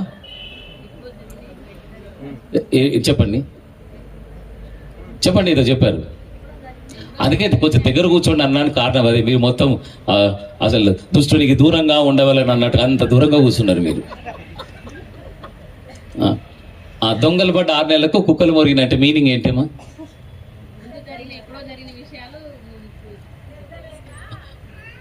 మరి కుక్కకి ఎందుకు పెట్టింది ముడి పెట్టింది? దొంగకు కుక్కకి ఎందుకు ముడి పెట్టింది? అది దొంగలు వస్తే అరుస్తాయి కదా. మరి ఎక్కడన్నా మీరు చూడండి, ఇప్పుడు ఇదే అమెరికాలోకి వెళ్ళి సామెత చెప్పండి, మా కుక్కలు అట్లా ఎప్పుడు మొరగవండి, దొంగలు పడ్డ 6 నెలలకు ఎప్పుడు దొంగలు పడతారు అప్పుడే మొరుగుతాయని అంటారా లేదా? మీరు ఏ దేశం అన్నా పడి అక్కడ కుక్కలు మొరుగుతాయా లేదా? దొంగలు పడ్డ రోజే మొరుగుతాయా, 6 నెలల తర్వాత మొరుగుతాయా? సరే ఇప్పుడు నాతో ఒకటి చెప్పండి, ఇండియాలో ఉన్న కుక్కలు అట్లా 6 నెలల తర్వాత మొరుగుతాయా? అమ్మ ఆశ మనం దాని గురించి మాట్లాడుకున్న కుక్కలకు తెలవాలా? అవి వదిలిపెట్టావమ్మ మనల్ని. అసలు మా గురించి ఇంత అక్రమంగా మాట్లాడుకుంటారని ఎంత బాధపడతాయి తెలుసా? కుక్కలకు తెలియదు ఇప్పుడు మనం మాట్లాడుతున్న సంగతివి. మన భాష వాటికి అర్థం కాదు కాబట్టి బతికిపోయినాం మనం. కానీ ఎంత ఇజ్జత్ తీసినాడు తెలుసా వాటిని. ఎక్కడైనా మేము ఓ యజమానుడు నేను ఎప్పుడైనా దొంగలు పడ్డ 6 నెలలకు ఒక్కసారైనా మొరిగినా చెప్పు. దొంగలు వచ్చిన రోజే మొరిగినా తప్పించి 6 నెలల తర్వాత మొరిగినా అని ఎంత బాధపడతాయి అవి. ఎంత బాధ కదా అవి. మరి ఎందుకు అట్లా ఆ సామెత పెట్టాం మనం? అంటే ఆ సామెత కుక్కకు సంబంధించింది కాదు, దొంగకు సంబంధించింది కాదు. ఏంటంటే జరిగిన సంగతిని అప్పుడే చెప్పకుండా 6 నెలల తర్వాత ఎందుకు చెప్పినావు, నువ్వు అంత లేట్ ఎందుకు చెప్పినావు, ఎందుకు స్పందించలేదు అనే మీనింగ్ కదా. అంటే ఆ మీనింగ్ మనకు అర్థమైంది కాబట్టి కుక్కతో కానీ వీటితో కానీ ఇబ్బంది లేదు మనకు అక్కడ. అంటే సామెత ఇండియా వాళ్ళకి అర్థమవుతుంది. మరి బైబిల్లో అక్కడ రాసిన సామెత, ఆ సామెతలో అక్కడ వాళ్ళు ఏం అర్థం చేసుకుంటారో అర్థం చేసుకోకుండా డైరెక్ట్ అప్లై చేసుకుంటే ఎంత ఘోరంగా ఉంటుందమ్మా అది. అక్కడ ఆ సాంప్రదాయంలో ఒక మంచి విషయం కొరకు చెప్పును చేతికి ఇస్తారు, దాని అర్థం వేరు. మనకి ఇక్కడ చెప్పును చేతికి ఇస్తే ఊరుకుంటామా? ఎంత ఘోరంగా ఉంటుంది అంటే ఆ మీనింగ్స్ అనేవి అలాగ ఉంటాయి. ఇక్కడ అర్థం చేసుకోకపోతే చాలా తప్పులు పడతామమ్మా. నేను చెప్పిన వాళ్ళు ఎవరైనా విన్న వాళ్ళు మాత్రం మౌనంగా ఉండండి. నేను ఇంకోటి చెప్తా. హైదరాబాద్లో దోమలగూడ ఎంతమంది తెలుసండి? దోమలగూడ తెలిసిన వాళ్ళు, దోమలగూడ విన్నరా? ఎందుకు వచ్చింది ఆ పేరు? దోమలు. మరి వేరే ఏరియాలు కూడా దోమలు బాగున్నాయి, దాన్ని కూడా దోమలు కూడా అని పెడతారా? ఎందుకు పెట్టారు మరి? దోమలు ఎక్కువ ఉన్నప్పుడు దోమలు కూడా అని పెడితే తప్పేమున్నది? ఈగలు ఎక్కువ ఉన్నప్పుడు ఈగలు కూడా అని పెట్టొచ్చు కదా, ఎందుకు పెట్టలేదు? అంటే మన ఊహ ఎట్లొచ్చేసింది అని అంటే దోమలు కూడా అంటే దోమల గూడ అంటే దోమలు అని నీ లోపల నీ ఊహలకు వచ్చేసినావు నువ్వు, అంతే. అసలు ఆ దోమలు ఎందుకు వచ్చినాయి, అది ఎందుకు స్టార్ట్ అయింది అనేది ఆలోచన చేయకపోతే దాని అర్థం మీకు కాకపోయేది. దోమలు ఎక్కువ ఉన్నందుకు కాదు దాని పేరు పెట్టింది. దాని యాక్చువల్ మీనింగ్ ఏంటంటే దో అంటే ఇద్దరు, మల్ అంటే మల్ల యోధులు, ఇద్దరు మల్ల యోధులు నివసించే ప్లేస్ అది. అర్థమైందా? అది తెలవకున్నప్పుడల్లా దోమలు దోమలు దోమలు. దోమల్ అంటే అక్కడ ఉర్దూ, అక్కడ ఏలుబడి చేసింది కదా. దో అంటే ఇద్దరు, మల్ అంటే మల్ల యోధులు. అప్పుడు కుస్తీ ఫైటింగ్, ఫుట్బాల్ గిట్బాల్ ఏం లేవు అక్కడగా, క్రికెట్లు కానీ ఇవన్నీ లేవు, అంత మల్ల యోధమే కదా పూర్వకాలం అంతా. అప్పుడు 5 months అనమాట వాళ్ళు. చాలా ఆ మల్ల యోధులు నివసించిన ప్లేస్ ని దో మల్ గూడ. ఇప్పుడు మీరేమనుకున్నారు? దోమలు కూడా అంటే దోమలు ఎక్కువ ఉన్నాయి. ఇక అనుకోని అదే సత్యం అదే సత్యం అంటే ఎక్కడికో పోతామండి. ఎంత ఘోరం చెప్పాలని. అట్లా బైబిల్ అన్ని వేల సంవత్సరాల క్రితం రాయబడ్డ దాన్ని ఎట్లా పడితే అట్లా అర్థం చేసుకోవద్దండి. ఆయన ఏం చెప్పాలనుకున్నాడు మంచిదే, కానీ సాంప్రదాయంలో సత్యం మనకు అర్థం కావాలి. ఇంతకుముందు ఆ సహోదరు కూడా అందరు చెప్పులేసుకొని ఇక్కడ ఎందుకు వాడినాను అన్నారు. నిజమే. అంటే ఒక పద్ధతి మీరు పెట్టుకున్నారు, ఆ పద్ధతిని మీరు ఏం చేయాలా? పాటించాలి. బట్ ఆ పద్ధతి ఎందుకు వచ్చిందనేది మీరు అడగాల. అంటే పరిశుద్ధత కొరకు అంటే మళ్ళీ తప్పు అయిపోతుంది, పరిశుభ్రత కొరకు అంటే రైట్ అవుతుంది. మళ్ళీ పరిశుభ్రత కొరకు ఎందుకు కొరకు అంటే పరిశుద్ధత అనేది పాత నిబంధనలో మనకు ఉంటుంది. ఇక్కడికి రాగానే పరిశుభ్రత కొరకు. అందుకే యూరోపియన్ కంట్రీస్ లో అంత మొత్తం గడ్డే ఉంటది, అంత గ్రాసెసే ఉంటాయి, అసలు ఒక దుమ్ము ధూళి కనబడదు. అందరి కార్లు ఉంటాయి, అన్ని రకాలుగా ఉంటాయి. కాబట్టి వాళ్ళు షూస్ తోటి వెళ్ళిపోయి మందిరాల్లో కూడా ఆరాధన చేసుకుంటారు, అన్ని చేస్తారు వాళ్ళు అక్కడ. కాబట్టి అయ్యో నువ్వు షూ వేసుకున్నావా అని మనం ఆలోచన చేస్తాం, కానీ దేవుడు అక్కడ ఆలోచన చేయడు. కానీ మనం ఇక్కడ చేస్తున్నటువంటి దాంట్లో టెంపుల్ ఎక్కడైనా చూడండి, పాత నిబంధన టెంపుల్ ప్రకారమైన ఇప్పుడు మనం ఎక్కడ గుళ్ళు గోపురాల దగ్గరికి వెళ్ళినా వాళ్ళు ఏమవుతారంటే అక్కడ పరిశుద్ధత కొరకే ఈ చెప్పులు వదలాలని చూస్తారు. కానీ ఇప్పుడు మనకున్న ఇండియా వాతావరణాన్ని బట్టి, మన పరిస్థితిని బట్టి పరిశుభ్రత కొరకు వదులుతారు. అంటే ఈ కాన్షియస్నెస్ అనేది మనకు రావాలా, అంటే అండర్స్టాండింగ్ అనేది కావాలా. ఒక మూఢ తత్వంలోకి ఆచారంలోకి వెళ్ళొద్దు మనం. అది ఎట్లా వెళ్ళాలి అని అంటే సత్యము నిన్ను స్వతంత్రులుగా చేయాలా, అప్పుడే మనకు అర్థమవుతుంది. ఆ సత్యం ఏంటి అంటే వాక్య వెలుగులో మనం చూడాలి. అందుకనే దోమలు కూడా అనగానే అరే దోమలు ఉన్నాయి కాబట్టి అన్నటువంటి వాతావరణంలోకి వెళ్ళొద్దు. అట్లాగే నేను ఎందుకు ఈ మాట చెప్తున్నానంటే ప్రభు రాత్రి భోజనము అన్నారా లేదా? దానికి పేరు ఏమని పెట్టారు? మరి రాత్రి అన్నారు కాబట్టి ఎప్పుడు చేయాలి? అది మనం పగలు చేయాలా రాత్రి చేయాలా? కథం అనేసిందా ఇక రాత్రి చేయాలని. ఇక సమయం రాత్రి కాబట్టి రాత్రి సమయం లేదు కాబట్టి నేను అనేది ఇప్పుడు మనం ఎప్పుడు చేయాలా? రాత్రి చేయాలా పగలు చేయాలా? ఎప్పుడన్నా చేయొచ్చు. అది రండి. రాత్రి అనేది ఉంది కదా, కొంతమంది రాత్రి అనే పదం పట్టుకొని రాత్రి పూటనే చేస్తేనే అది ప్రభు రాత్రి భోజనం అనుకొని అట్లా ఫిక్స్ అయిపోయినరు. ఒక హైదరాబాద్లో ఒక సంఘం ఉన్నది, ఆ పగటి పూట కూడుకున్నారు, రాత్రి పూట చేయాలి కాబట్టి లైట్లన్నీ బంద్ చేసి కిటికీలు బంద్ చేసి చేసుకుంటారు అక్కడ పగటి పూట. ఎందుకు? రాత్రి అనేది ఉంది కదా మరి అక్కడ. అందుకనే అక్కడ మీనింగ్ ఏమొస్తుంది అది మనకు తెలియాలి. దేవుడు అందులో చెప్పాలనుకున్నది ఏంటి అది మనకు తెలియాలి. అంటే వాక్యంలో నుంచి మనం అర్థం చేసుకోవాలా విషయాన్ని. అందుకనే రాత్రి అనే వర్డ్ వచ్చింది కాబట్టి అక్షరాలు మనకు తగిలినాయి కాబట్టి అక్షరాలలో ఆత్మ దానిలో ఏం చెప్పాలనుకున్నాడు మనం మిస్ అయిపోయాం అనుకోండి, అక్కడ ఉన్న సత్యం నుంచి దూరం అయిపోతాం మనం. అందుకనే ఇట్లాంటి చాలా ఉండేదండి నాకు. నేను రాత్రిపూట చూపిస్తాను నా సాక్ష్యం. నేను ఎంత మనసు కొట్టుకునేది, ఎంత ఆ బైబిల్ చదివేటువంటి దాంట్లో ఎంత ఇష్టపడేవాడిని, అసలు దేవునితో ఎంత గోజాడేవాడిని, పోరాటం చేసేవాడిని. అసలు ఏమేం జరిగిందో అప్పుడు దేవుడు నాతో ఎలా మాట్లాడుతూ ఇప్పుడు అనేక సంఘాలను దేవుడు ఆలోచన చేస్తున్నటువంటి ప్రకారంగా వెళ్ళడానికి దేవుడు నాతో ఎలా మాట్లాడేది, ఎలా జరుగుతుంది, ఇవన్నీ నేను చెప్తున్నాను. అందుకనే ధైర్యంగా ఎందుకొరకు చెప్తున్నట్టే ఎంతమంది PhDలు కూర్చున్న వాళ్ళ మధ్య దానికి దేవుడు అథారిటీ ఎలా ఇచ్చాడు, ఎందుకు ఇచ్చాడు అంటే 2-2-4 అని చెప్తే చైనా వాడికి జపాన్ వాడికి అభ్యంతరం అవుతుందా? పాకిస్తాన్ వాడికి అభ్యంతరం అవుతుందా? ఎందుకు 2 2s 4 అంటే ఎవరికి అభ్యంతరం కాదు, కానీ 2 2 పావు తక్కువ 4 అన్న అభ్యంతరమే, 4 పావు అన్న అభ్యంతరం అవుతుంది ఎవరికైనా. అందుకని సత్యాన్ని సత్యంలాగా మనం చెప్పినప్పుడు వాళ్ళ లోపలికి వెళ్ళిపోతుందండి అట్లా. అందుకని జాగ్రత్తగా, అందుకని బైబిల్లో సామెతలు ఉన్నాయి, బైబిల్లో ఉపమానాలు ఉన్నాయి. బట్ ఆ కల్చర్కి ఏంటి మనం అర్థం చేసుకుని ఆ ప్రకారంగా మనం ముందుకెళ్ళాలి. ఇప్పుడు నాకు ఒక మాట చెప్తాను. బైబిల్ మీరు చదువుతున్నప్పుడు బైబిల్ నీ కొరకు రాయబడిందని చదువుతావా, నీకే రాయబడిందని చదువుతావా? నాకు చెప్పండి ఒకసారి. బైబిల్ ఇప్పుడు నువ్వు చదువుతున్నావు కూర్చొని, నీకే రాయబడిందని చదువుతావా, నీ కొరకు రాయబడిందని చదువుతావా? నా కొరకు రాయబడింది అని చదివే వాళ్ళు చేతులు ఎత్తండి. 1 2 3 3:30 4:30 అంటే సగవే లేపిండండి. 5:30 6:30. సరే, బైబిల్ నీకే దేవుడు రాశాడు అనడానికి చేతులు ఎత్తండి. అది బైబిల్ చదువుతున్నాడు, నాకే దేవుడు బైబిల్ రాశాడు అనుకున్న వాళ్ళు చేతులు ఎత్తండి. 1 2 3 4 5 6 7 ఇలా కొంచెం ఎక్కువ కనబడతారు. మరి ఎటు ఎత్తన వాళ్ళు దేనికోసం అన్నట్టు? దానికి దీనికి రెండింటికి చేతులు ఎత్తన వాళ్ళు ఎత్తండి ఒకసారి. నేను ఎవరికి ఎత్తండి. దానికి ఎత్తలేదు, దీనికి ఎత్తలేదు. అమ్మ ఎందుకు ఎత్తలేదు చెప్పండి. ఇక అయ్యా నువ్వు ఏం చెప్తావో తెలియదు నాకు, మళ్ళీ అనవసరంగా లేనిపోని చెప్తే ఎందుకు ఇరుక్కోవాలా? ఇటు చెప్తే ఒక బాధ, అటు చెప్తే ఒక బాధ. ఎందుకు ఈ తిప్పలు ఎందుకు? సప్పుడు చేయక గోడ మీద పిల్లిలాగుంటే ఎటు దూకుమంటే అటు దూకుతా అని చెప్పేసి ఉన్నారు, అంతేనా? లేదు, మళ్ళీ మొదటి నుంచి వద్దాం పట్టు ఒకసారి. దానికో దీనికో ఎత్తాలా, లేకుంటే ఎందుకు ఎత్తలేదో నాకు చెప్పాలా.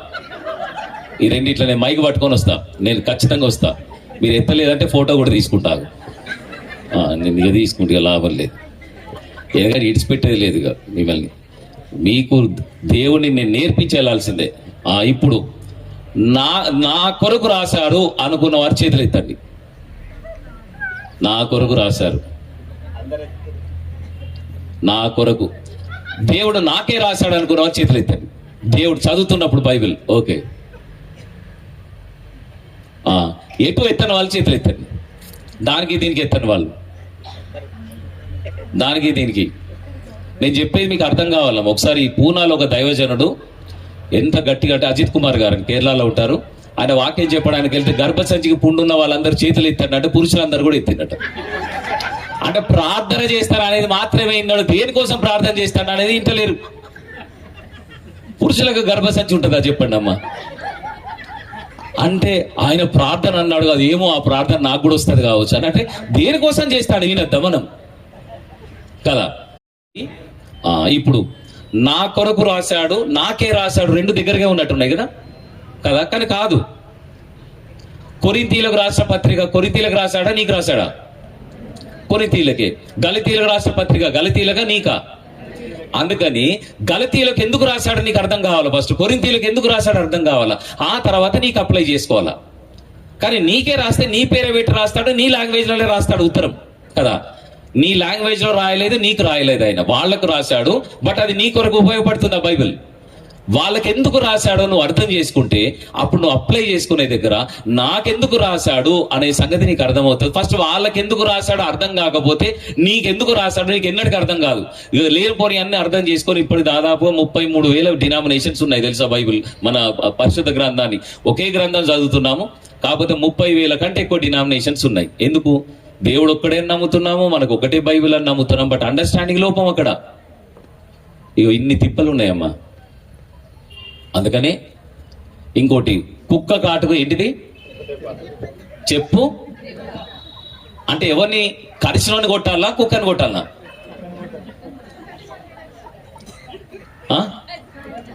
కుక్కని కొట్టాలా, కరిచినోన్నా?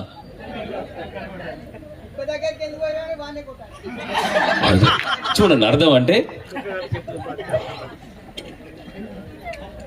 ఇవన్నీ కూడా ఎట్లా వచ్చేసినాయి అంటే మీనింగ్. అంటే సామెత తప్పు కాదు, కానీ దాని మీనింగ్ నువ్వు అర్థం చేసుకోవడం తప్పు. పని లేని మంగళవాడు పిల్లి. అంత బూరు పిల్లులు ఉన్నాయండి మన ఊరు పిల్లులకు. అంత బూరు ఉంటుందా? ఆ సామెత ఎట్లా వచ్చింది? కరెక్టే, కానీ ఆ పూర్వీకుల సామెత మీనింగ్ అర్థం కాకపోతే మనం అండర్స్టాండ్ చేసుకోవడం తప్పు అవుతుంది. బైబిల్లో సామెతలు అర్థం కాకపోతే అక్కడ వాళ్ళు ఎందుకు మాట్లాడాడు, అక్కడ వాళ్ళ సామెత యొక్క అర్థం ఏంటిది తెలియకపోతే ప్రాబ్లంలో పడతాం. ఇప్పుడు ఇదే చెప్పరాదండి, ఇప్పుడు మన ఊరు సామెతనే కదా పని లేని మంగళోడికి పిల్లి తలకాయ కొరిగించిండు అంటే ఏంటిది? అంటే పిల్లులు దొరకబట్టి కొరిగిందా? తప్పది సామెత. అసలు మీనింగ్ ఏంటంటే పని పాట లేదు, మంగళ షాప్ తెరిచింది ఆయన. తెరిచిన తర్వాత ఎవ్వరు వస్తలేరు. రాకపోయేసరికి రోడ్డు మీద బయట వాళ్ళందరూ అన్న ఒకసారి నీకు తల కొరిగిస్తారా అని చెప్పి పిలిచి పిలిచి పిలిచి కొరిగిండట ఆయన అందరినీ. రోడ్డు మీద బయట వాళ్ళు ఏం చేసింది ఆయన? పిలిచిండు.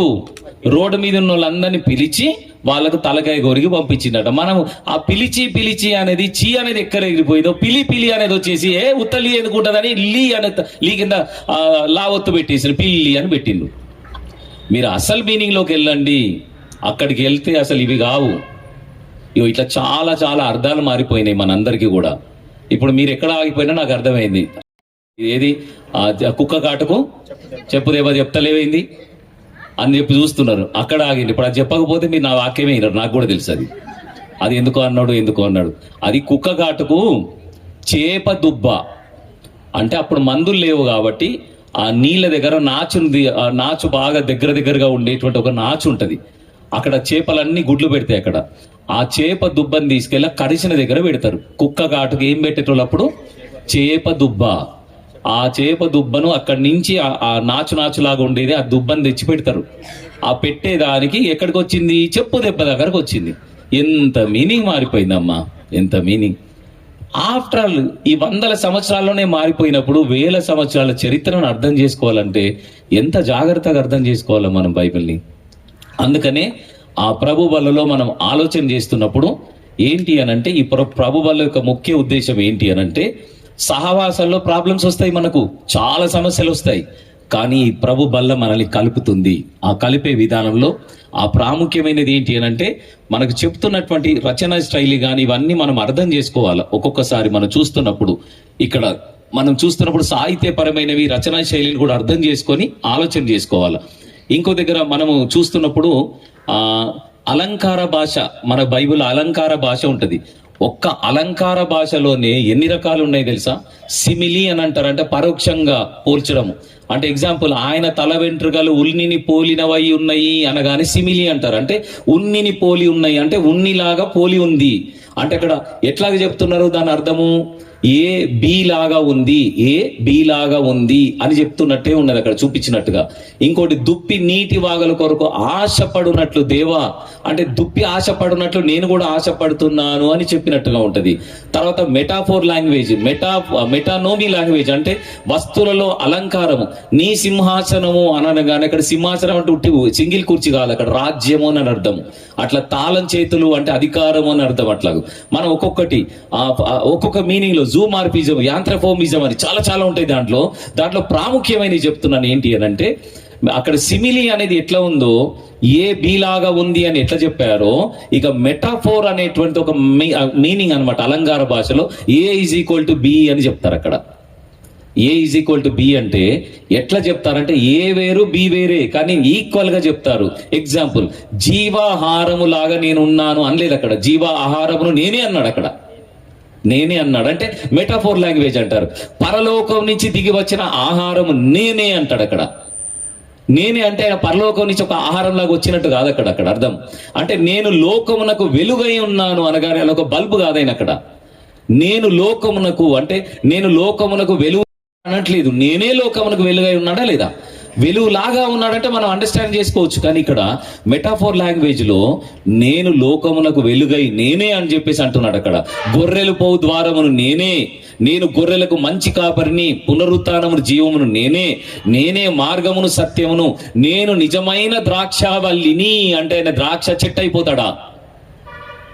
ఆయన చెట్టేనా ద్రాక్ష చెట్టు? అంటే నేను నిజమైన ద్రాక్షావల్లిని అనగానే ఇక్కడ చూడండి మీనింగ్, ఇది నా శరీరము, ఇది నా రక్తము అని చెప్పగానే ఆ రొట్టెని తీసుకొని చాలా మంది అది ఆయన శరీరమే అనేటువంటి అనుకునే స్టేజ్లోకి వెళ్ళిపోయారు. అందుకని ఇది ఎంత తింటే అంత నిత్య జీవం వస్తుంది అని చెప్పేసి అనుకొని అది తినుకుంటా పోయి నిత్య జీవం వస్తుంది అని చెప్పేసి అనుకునే భ్రమలోకి వెళ్ళిపోయారు. అంటే మీనింగ్ చూడండి ఒకే దగ్గర ఉంది, దాని కాంటెక్స్ట్ వేరు. యోహాను సువార్త 6వ అధ్యాయములో ఆయన మాట్లాడుతున్నటువంటి నా శరీరము నా రక్తము తాగువాడు అనేటువంటి మాటలు మాట్లాడుతున్న దాన్ని కొరింథీ పత్రిక 11వ అధ్యాయంలోకి వచ్చేసి రెండింటిని పోల్చారనుకోండి మనం తప్పుడు బోధ చేసేస్తాం తెలియకుండానే. అక్కడ కాంటెక్స్ట్ లో ఆయన అనడం వేరు. పరలోకం నుంచి దిగి వచ్చిన మన్నాను నేనే, పితరులు తిన్నా చనిపోయారు, ఇగో నన్ను తినివాడు నన్ను త్రాగువాడు ఎన్నటికీ మరణించడు అనేటువంటి చెప్పే కాంటెక్స్ట్ వేరు అక్కడ చెప్తున్నాడు.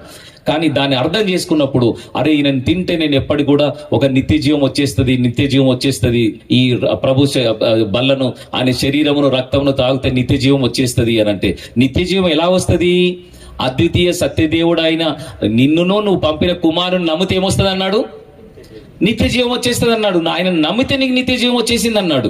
రెండో నిత్య జీవం ఎట్లొస్తుంది అన్నాడు అంటే, ఆయన మాటల్ని తిని త్రాగినప్పుడు నిత్య జీవం వస్తుందట. ఆయన మాటల్ని ఏం చేయాలట? తినాలా, తాగాల. అదే కాంటెక్స్ట్ ఆరోగ్యాల చివరి వరకు అంటాడు. ఎట్లాగంటాడంటే, మరి ఈ నన్ను తిని అంటే నరశవాన్ని ముట్టుతేనే ఎంత అపవిత్రం తెలుసా అండి యూదులకు?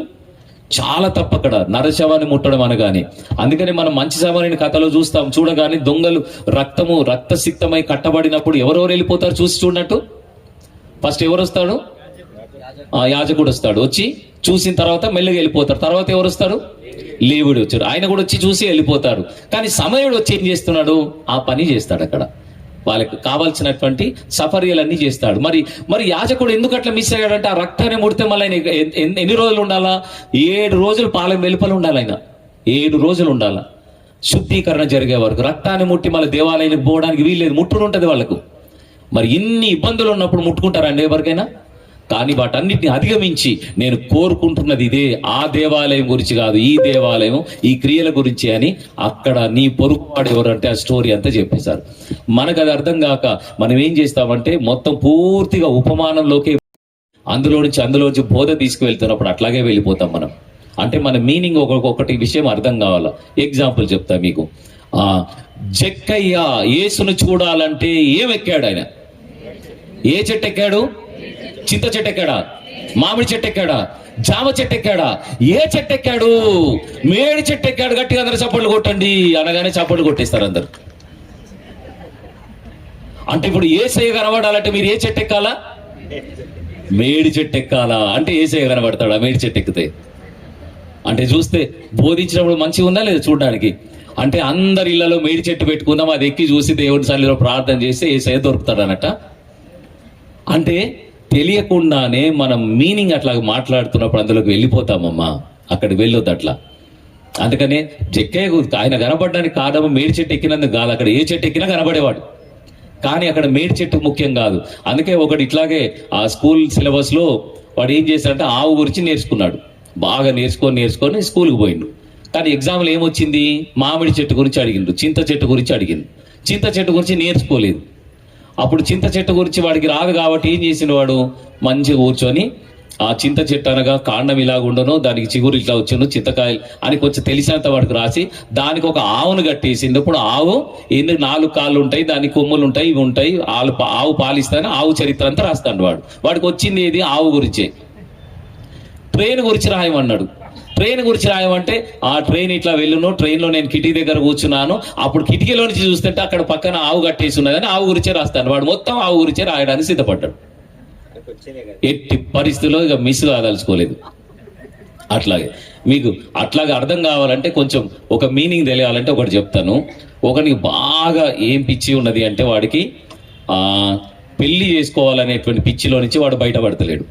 వాళ్ళు ఎప్పుడు చూసినా కానీ పెళ్ళి అని చెప్పేసి అనేది ఆయనకి వాడు బాగా ఫిక్స్ అయిపోయి ఏం చేస్తున్నారంటే, ఇక వాడికి ఎట్టి పరిస్థితులు అసలు ఈ లోకంలో నువ్వు ఎందుకు బతుకుతున్నారా, నీ అంబిషన్ ఏందని అడుగుదామని ఒకటి ఇంటర్వ్యూ చేసింది. అరే పెద్ద అయ్యాక ఏం చేద్దాం అనుకుంటున్నావురా అంటే, నేను పెళ్లి చేసుకుందాం అనుకుంటాను అంటాడు వాడు. అరే పెళ్లి ఒకటి కాదురా, పెద్ద అయ్యాక ఏమవుతాం అనుకుంటున్నావు అంటే, పెద్ద అయ్యాక నేను పెళ్లి కొడుకు అవుదాం అనుకున్నాను అంటాడు వాడు. అరే మళ్ళీ తిరుగుతున్నాడు. అది కాదురా పెద్ద అయ్యాక నువ్వు ఏమి సాధిద్దాం అనుకుంటున్నా అంటే, పెళ్లి కూతుర్ని సాధిద్దాం అనుకుంటున్నా అంటాడు. అది కాదురా, మీ అమ్మా నాన్న నిన్ను ఏం కావాలని కోరుకుంటున్నా అంటే, మా అమ్మా నాన్న మనవరాలను కోరుకుంటున్నారు అంటాడు వాడు. మళ్ళీ అది కాదు నీ అంబిషన్ ఏంటిది? పెద్ద అయినాక నీ అంబిషన్ ఏంటంటే, ఇగో మేమిద్దరం మాకిద్దరు అని చెప్పేసి మళ్ళీ అట్లే చెప్పిన అంబిషన్. అంటే వాడు పెళ్లి అనేటువంటి ఆలోచన నుంచి దిగని వానికి ఎన్ని చెప్పినా ఎక్కువ. ఇక మరి ఇప్పుడు ఎక్కాలంటే ఏం చేయాలా? మరి అసలు దేవుడు ఏం ఆ కోరుకునే దాంట్లో మనల్ని ఎట్లా కోరుకుంటున్నారంటే, ఇక్కడ ప్రభు బల్లలో మనతో మాట్లాడుతున్నప్పుడు మన ఆలోచన చేస్తున్నప్పుడు ఒక్కసారి మనం దీని గురించి ఆలోచన చేసుకుందాం. ప్రభు బల్ల అంటే అర్థం ఏంటిది, ఎందుకు తీసుకోవాలి, దేనికోసం తీసుకోవద్దు, సరిగా ఆచరించకపోతే ఏమవుతుంది అనేటువంటి సంగతి మనం ఒక్కసారి ఆలోచన చేద్దాం. ఇది ప్రభు బల్ల అనగానే పస్కాలో జరిగింది కదా, మనము ఆ పస్కాని ఇక్కడ మనం తీసుకుంటున్నామా? పస్కా యొక్క పర్పస్ వేరు, ప్రభు బల్ల యొక్క పర్పస్ వేరండి. అందుకనే ప్రభు వల్ల స్పష్టంగా మనకు అర్థం చేయడానికి సువార్తల్లో అక్కడక్కడ ఆయన ఆచరణ చేశారు, కానీ దాని ఎక్స్ప్లెనేషన్ అనేటువంటిది మాత్రం ఈ కొరింథీ పత్రిక 11వ అధ్యాయంలో అద్భుతంగా ఇచ్చాడు. దాంట్లో ఎంత అద్భుతంగా అంటే, సహవాసం చేస్తున్నప్పుడు మీరందరూ ఒక దగ్గర వచ్చి కూడి రావడం కీడుకే గాని మేలు కాదు అని అంటాడు. కాంటెక్స్ట్ చూడండి అక్కడ. అంటే అందరికి గొడవలు ఉన్నాయట అక్కడ. ఆ గొడవల్లో ఏం చేశారట అంటే, భోజనం చేస్తున్నప్పుడు ఒకడు ఎక్కువ తిన్నాడట, ఇంకోడు తక్కువ అయిపోయింది వాళ్ళకి. అంటే తక్కువ తినడు కాదు అక్కడ, లేక తక్కువ తిన్నాడు. అంటే ఆ పరిస్థితి ఎట్లయిపోయింది అంటారే, మీరు ఇట్లా ఒకరికొకరు భోజనం అనేది ఎలా పడితే అలా చేస్తే ఇలాగనండి, అసలు మీకు ఏం అర్థమైపోయింది, అసలు ప్రభు వల్ల మీకు ఏం అర్థమైంది అనే కాంటెక్స్ట్ స్టార్ట్ చేస్తాడు అక్కడైనా. అంటే ఈ సాధారణ భోజనమే మీకు అర్థం కాకపోతే ప్రభు వల్ల ఎప్పుడు అర్థమవుతుంది మీకు అని మాట్లాడుతున్నాడు. అంటే అక్కడ గొడవలు స్టార్ట్ అవుతున్నాయి. 11వ అధ్యాయంలో మీరు చూడండి, కనబడుతుంది అక్కడ, మీరు కూడి రావడం కీడుకే గాని మేలుకు కాదు అని చెప్పేసి అంటాడు అక్కడ. మీరు ఆ తీసిన దాంట్లో చూడండి ఒకసారి, మీకు కనబడుతుంది. మీరు కూడి వచ్చుట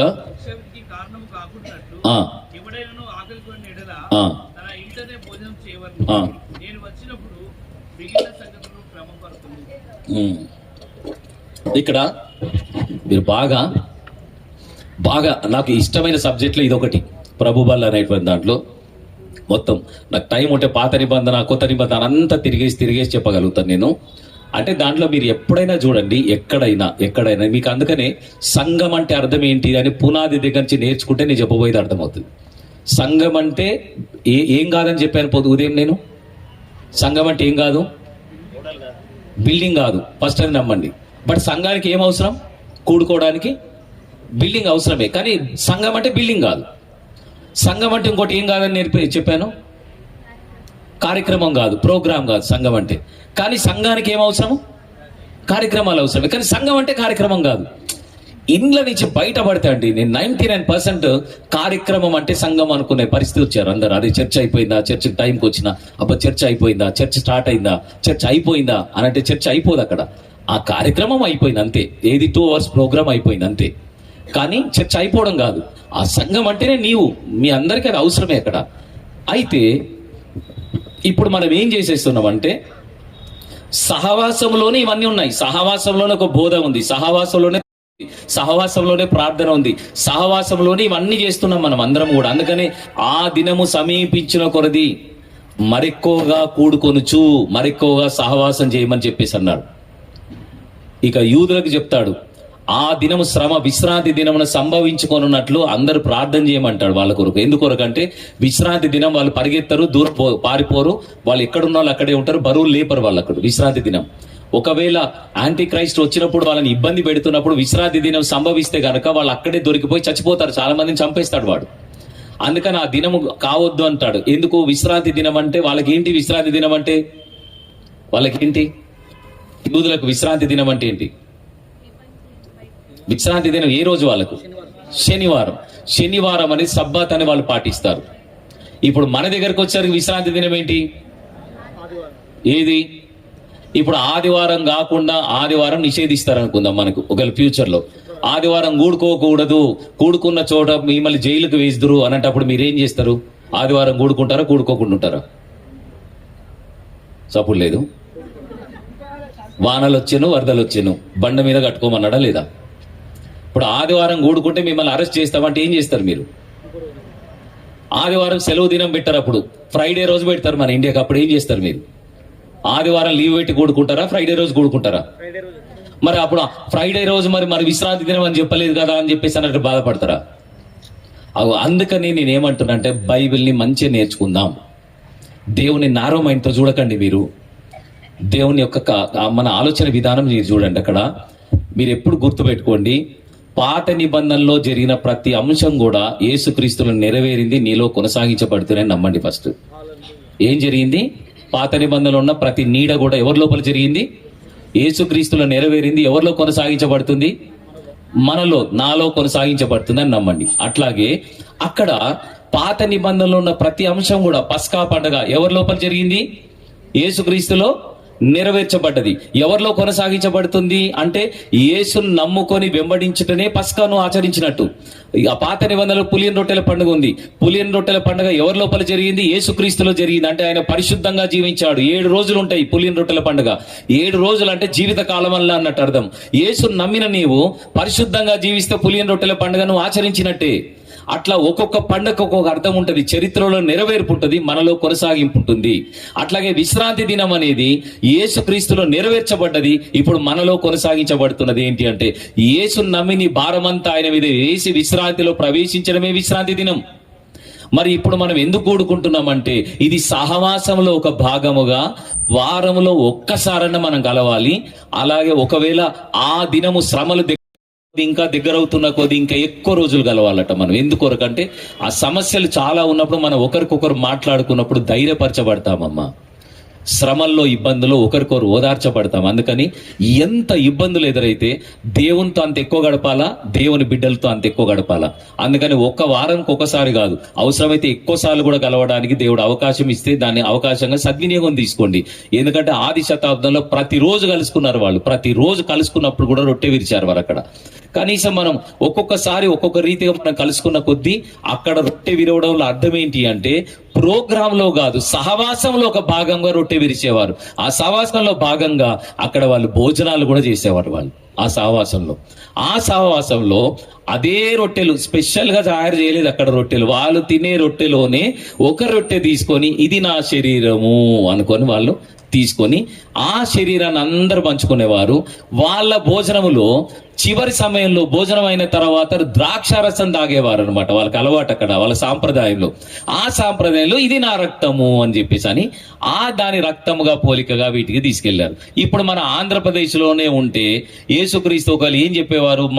మన అన్నం తింటామా రొట్టెలు తింటామా? మన ఆచారంలో మనం అన్నమే తినగలిగితే గనక ఒక అన్నం గిన్నెని ఎత్తుకొని ఇది నా శరీరం అనేవాడు కావచ్చు అప్పుడు. కానీ మనకు అక్కడ చూపిస్తున్న దాంట్లో ఆ రొట్టెలో మహిమ ఉన్నదని చూపెట్టలేదు. రొట్టెను సింబాలిక్ గా చూపించేసి ఇది నా అని మెటాఫోర్ అన్నాను కదా, నా అనగానే శరీరం అయిపోతలేదు ఆ రొట్టె అక్కడ. అంటే అంత తీవ్రంగా ఇది నేనే అని చెప్పేసి మీకు అన్నప్పుడు ఆయన చనిపోయినటువంటి ఆయన స్థితి గుర్తు రావాలా. అప్పుడు ఆయన శరీరం అంటే ఈ భూమి మీద ఎవరు ఉన్నామో వాళ్ళు గుర్తు రావాలా. ఆ గుర్తును మనం అండర్స్టాండ్ చేసుకోవడం అనేది బాగుంటుంది అని అన్నాడు. అమ్మా నాస్తిక ఫ్రెండ్స్, పిహెచ్డి లెవెల్లో ఉన్నటువంటి డాక్టరేట్ తీసుకున్నటువంటి నాస్తికులు నా ఫ్రెండ్స్ ఉన్నారమ్మా, హైదరాబాద్లో కూడా ఉన్నారు. నేను వాళ్ళతోటి బ్యాప్టిజం అంటే అర్థం ఏంటిది, ప్రభు వల్ల అంటే అర్థమైందని వాళ్ళతో మాట్లాడిన. వాళ్ళకి అర్థమవుతుంది కానీ క్రైస్తవులకు అర్థమైతలేదమ్మా. అరే ఇంత బాగుంటుందా సార్ మీ బైబిల్ అంటున్నారు వాళ్ళకు. అంటే బ్యాప్టిజంలో ఉన్న పరమార్థం చెప్పాను నేను. అంటే పాత జీవితాన్ని సమాధి చేసి ఒక కొత్త జీవితం క్రీస్తులాగా జీవించడం కోసం ఆయన తీసుకోమన్నటువంటి బ్యాప్టిజం. అంటే అందులో ఒక సింబాలిక్ గా మనం దానిలో బ్యాప్టిజంలో మనం మునిగిపోయామంటే అర్థం ఏంటంటే ఆ పాత జీవితాన్ని సమాధి చేశాను. ఆ మీనింగ్ మన లోపల రాకపోతే మనం ఎన్ని రకాల బ్యాప్టిజాలు తీసుకున్నా వేస్టే అక్కడ. అట్లాగే ప్రభు వల్లలో కూడా ఆయన నేర్పిస్తున్నది ఏంటి అని అంటే మన కులానికి ఒకరు, మతానికి ఒకరు, బాబేలు గోపురం దగ్గర విడిపోయినాం మనం అందరం. చాలా దూరం అయిపోయినాం మనం. మొదటి ఆదాము చేసిన తప్పిదాన్ని బట్టి అందరం దూరం అయిపోయాం. కడపటి ఆదాము ద్వారా ఏం చేశాడు? మనల్ని అందరినీ కూడా ఒక దగ్గరికి చేర్చడానికి ఆయన తీసుకొస్తున్నాడు. ఆ ఒక దగ్గరికి తీసుకొచ్చేదే ఆయన ఏం చూపిస్తున్నాడంటే ఆ రొట్టెను తీసుకెళ్లి చూపిస్తున్నప్పుడు ఇది నేను మరణించినటువంటి స్థితిని గురించి మాట్లాడుతున్నాడు. అంటే అందరినీ కలపడానికి నేను చనిపోయాను అని అంటున్నాడు అక్కడ. ఆ చనిపోయిన దాంట్లో మీరు చూడండి, అక్కడ మీకు కనబడుతున్నటువంటిది ఏదంటే ఆ రొట్టెను అనే వివేచింపక తినువాడు అని చెప్పేసి అని ఉంటుంది చూడండి. అక్కడ ఎవడు అయోగ్యముగా తీసుకొనునో అని మాట్లాడతారు చూడండి. అక్కడ ఆయనకు అందిస్తా మైక్ అందదండి అక్కడికి, ఒక్కసారి చూడండి. ఇది ఎందుకంటే చాలా చక్కగా మీరు అర్థం చేసుకుంటే బాగుంటుందని. ఒక్కసారి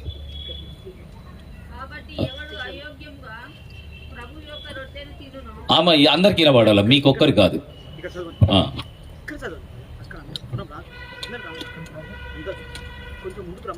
అని బతిమలాడుతున్నాడు. మీరు ఇక్కడికి వస్తే చదవచ్చని మీరు అర్థం చేసుకుంటలేరు. 4000 సంవత్సరాల క్రితం బైబిల్ అర్థం చేసుకోవడం ఎంత కష్టం చెప్పండి. ఆయన ఏంటంటే ఆయన సిగ్నల్ అంత దూరం రాదట, అందుకని మీరు దగ్గర రండి అంటున్నారు. ఇక దేవుడు మనకి ప్రాణం ఇచ్చేదాకా దగ్గర చేయమన్నది. ఎప్పుడవుతాం మనం చెప్పండి. రైట్. కాబట్టి ఎవడు అయోగ్యంగా ప్రభు యొక్క రొట్టెను తినునో లేక ఆయన పాత్రలను త్రాగునో వాడు ప్రభు యొక్క శరీరం గూర్చి రక్తమును గూర్చి అపరాధి అగును. రక్తమును గూర్చి శరీరాన్ని గూర్చి ఏమవుతాడట? శరీరం అన్నప్పుడు అయోగ్యముగా తీసుకొని వివేచింపక తీసుకుంటే, అంటే అక్కడ ఏం వివేచింపక? అయోగ్యత అంటే అర్థం ఏంటిది అనగానే, ఆయన మరణించింది ఎవరెవరిని కలపడానికి? భూమి మీద గ్రీసు దేశస్థులమైనను యూదులమైనను ఎవరమైనను మనలందరినీ ఏం చేసిండు? ఒక్క శరీరముగా చేర్చాడా లేదా? అవయవములు అనేకములైనను శరీరాలన్నీ మనకు ఒక్కటే శరీరం. అంటే నిన్ను నన్ను వాళ్ళను వీళ్ళను అందరిని ఏం చేసిండు? ఒక్క శరీరంగా చేర్చాడా లేదా? అంటే ఆయన మరణించిన శరీరము ఏ శరీరాన్ని దగ్గర చేయడానికి చేర్చాడు? అక్కడ ఆయన మరణము ఏ శరీరం దగ్గర కావడానికి చేశాడు? అవయవాలుగా బాబేలు గోపురంలో మతంలాగా భాషల్లాగా అన్నిటి ప్రకారంగా దూరం అయిపోయాం. మనం అందరం దూరం అయిపోయాం. కానీ ఇప్పుడు ఆయనే మరణించాడు.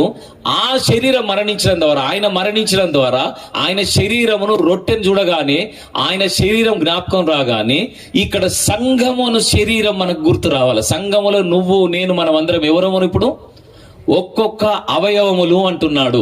ఆ అవయవములు అనేది అటువంటి మాట నేను చదువుతాను, ఒక్కసారి చూడండి. అక్కడ అంటే ఇక్కడ చెప్తున్నటువంటి దాంట్లో ఒక్కసారి అంటే మన ఆలోచనలో ఒక్క శరీరమై ఉన్నాము అని మాట్లాడుతున్నాడు అక్కడ మనల్ని. అంటే ఇక్కడ మనకు చూపిస్తున్నటువంటి దాంట్లో కొరింథీయులకు రాసిన మొదటి పత్రిక 17వ వచనంలో మనం అందరము ఆ ఒక్క రొట్టెలో పాలు పుచ్చుకొనుచున్నాము. రొట్టె ఒక్కటే గనుక అనేకులమైన మనము ఒక్క శరీరమై ఉన్నాము. ఇంకో దగ్గర కొరింథీయులకు రాసిన మొదటి పత్రిక 12:12లో చూడండి. అక్కడ 12:12లో ఏ శరీరము ఏకమై ఉన్నను అనేకమైన అవయవములు కలిగి ఉన్నదో, ఏలాగూ శరీరం యొక్క అవయవములన్నీ అనేకములైనను ఒక్క శరీరమై ఉన్నాయో అట్లాగే క్రీస్తు ఉన్నాడు అని అంటున్నాడు అక్కడ. అదే 12వ అధ్యాయంలో 13-14 వరకు చూడండి. ఏలనగా యూదులమైనను గ్రీసు దేశస్థులమైనను దాసులమైనను స్వతంత్రులమైనను మనం అందరం ఒక్క శరీరంలో ఒక్క ఆత్మందే బాప్తీసం పొందినాము, ఒక్క ఆత్మను పానం చేస్తే ఒక్క శరీరము అవయవముగా ఉండక అనేక అవయవములుగా ఉన్నాము అని అంటాడు. గలతీయులకు రాసిన పత్రిక 3:28లో చూడండి. ఇందులో యూదుడని లేదు, గ్రీసు దేశస్థుడని లేదు, దాసుడని లేదు, స్వతంత్రుడని లేదు, పురుషుడని లేదు, స్త్రీ అని లేదు, యేసుక్రీస్తునందు మీరందరూ ఏకమై ఉన్నారంటాడు. రోమీయులకు రాసిన పత్రిక 12:4-5లో చూడండి, 4-5 వరకు. ఒక్క శరీరములో మనకు అనేక అవయవములు ఉండినను ఈ అవయవములన్నిటికీ ఒక్కటే పని ఎలాగుండదో అలాగే అనేకులమైన మనము క్రీస్తులో ఒక్క శరీరంగా ఉండి ఒక్కొక్కరికి ప్రత్యేకంగా అవయవములమై ఉన్నాము అని అంటాడు. కొలస్సీ పత్రిక 3:11లో చూడండి. ఇట్టి వారిలో గ్రీసు దేశస్థుడని లేదు, యూదుడని భేదం లేదు, సున్నతి పొందుట లేదు, సున్నతి పొందుకపోవటం లేదు, పరదేశి అని లేదు, సిథియుడని లేదు, దాసుడని లేదు, స్వతంత్రుడని లేదు, క్రీస్తే సర్వమును అందరిలో ఉన్నవాడునై ఉన్నాడు. ఇక చివరి వచనంగా ఎఫెసీయులకు రాసిన పత్రిక 3:6 చూడండి. ఈ మర్మమేనదనగా అన్ని జనులు సువార్త వల్ల యేసుక్రీస్తునందు యూదులతో పాటు సమాన వారసులను ఒక్క శరీరం అందరి సాటి అవయవములుగా వాగ్దానములో పాలివారులై ఉన్నారన్నది అంటున్నాడు. ఇక్కడ ఈ శరీరం అంటే ఎన్ని చెప్పారండి? ఇక్కడ శరీరం అంటే ఒక సంఘములో కూడుకునే నీ ఒక అవయవం, నేను ఒక అవయవం అన్ని కలిపితే ఏమయ్యారు? అక్కడ ఒక శరీరం అయ్యాం. ఈ ఒక్క శరీరం కావడానికి ఎవరు కారణమయ్యాడు? క్రీస్తు. ఆయన మరణం కారణమైంది. అంటే ఆయన మరణాన్ని బట్టి మనమందరం ఇక్కడ ఏకీవించబడ్డాం. అంటే వ్యక్తిగతమైన పాపాలు ఒకవేళ నీ లోపల అనిపిస్తే, ప్రభువా నేను ఇట్లా తప్పు చేశాను ఆయన అనగానే, మీరు ఎక్కడ కూర్చున్నా, ఇంటి దగ్గర కూర్చున్నా, ఎక్కడ కూర్చున్నా నా పాపమును క్షమించిన ఆయన అంటే ఆయన ఉత్తరవాది అయి ఉన్నాడు. మన పాపం మనం ఒప్పుకునేడని ఆయన నమ్మదగినవాడు, నీతిమంతుడు, సమస్త దుర్నీతి నుంచి మనల్ని ఏం చేస్తాడు? ఆయన పవిత్రుడుగా చేస్తాడు. ఎక్కడ కూర్చొని నువ్వు ప్రార్థన చేసినా వింటాడు. కానీ సంఘముగా వచ్చిన దగ్గర ప్రభు బలలో నువ్వు పాలు పొందుతున్నావు అంటే అర్థం ఏంటి అంటే, ఏ ఒక్క వ్యక్తిని కూడా నువ్వు తక్కువ చేయవద్దు. ఏ వ్యక్తిని కూడా కులంను బట్టి కానీ, ప్రాంతమును బట్టి కానీ, అంతస్తును బట్టి కానీ తక్కువ ఎక్కువలు చూసిన ఎడల అది దేవుని ఎదుట అపరాధి అవుతావు అంటాడు అక్కడ చూడండి. అందుకనే అయోగ్యముగా తీసుకున్న ఎడల నువ్వు ఏమవుతావు అంటే అపరాధి అవుతావు అంటాడు. అంటే బలుల్లో చాలా ఉన్నాయి. దహన బలి ఉంది, నైవేద్య బలి ఉంది, సమాధాన బలి ఉంది. అట్లాగే మనకు ఒక్కొక్క బలులో రాసి అపరాధ పరిహారార్థ బలి కూడా ఉంటుంది. అపరాధ పరిహారార్థ బలి ఒకని పట్ల నువ్వు ఒక అపరాధం చేస్తే దానికి ఒక బలి అర్పించాలా ప్రత్యేకంగా. అంటే ఒక బలి అర్పించాలి అంటే అర్థం ఏంటంటే ఒక అపరాధం చేసావట. ఇక్కడ ఒకవేళ ఒక వ్యక్తిని నువ్వు తక్కువ చేసి చూసినా, ఒక వ్యక్తిని కలుపుకునే దగ్గర నువ్వు తగ్గించినా, ఆ వ్యక్తితో నువ్వు సరిగ్గా సంబంధం లేకుండా ఆ వ్యక్తిని ద్వేషంతో కూడిన రీతిగా నువ్వు చూసినా గానీ నువ్వు ఎవరికి అపరాధం అవుతావట అంటే యేసుక్రీస్తు చేసినటువంటి దానికి అపరాధి అవుతావంటే యేసుక్రీస్తుకి అపరాధం చేసిన వాడివి అవుతావట. ఎందుకు? ఆయన శరీరం రొట్టె కదా, తలుచుకోన వెంటనే సిలువలో ఆయన బలియాగం అయ్యాడు. అంటే బలిపీఠం మీద ఆయన ఎంత ఘోరమైనటువంటి హింసకు గురయ్యాడో ఆ బలిపీఠం మీద ఆయన ఎత్తబడ్డాడో, ఆ బలిపీఠం మీద అంత ఘోరమైనటువంటి పరిస్థితి అంతా ఎత్తుకున్నాడు. ఎందుకొరకంటే నిన్ను నన్ను మనల్ని అందరినీ కలపడానికి. అప్పుడు ఎప్పుడు సహవాసం చేశారో అప్పుడు ఖచ్చితంగా వాళ్ళు ఏం చేసేవారంటే రొట్టె విరిచేవారు.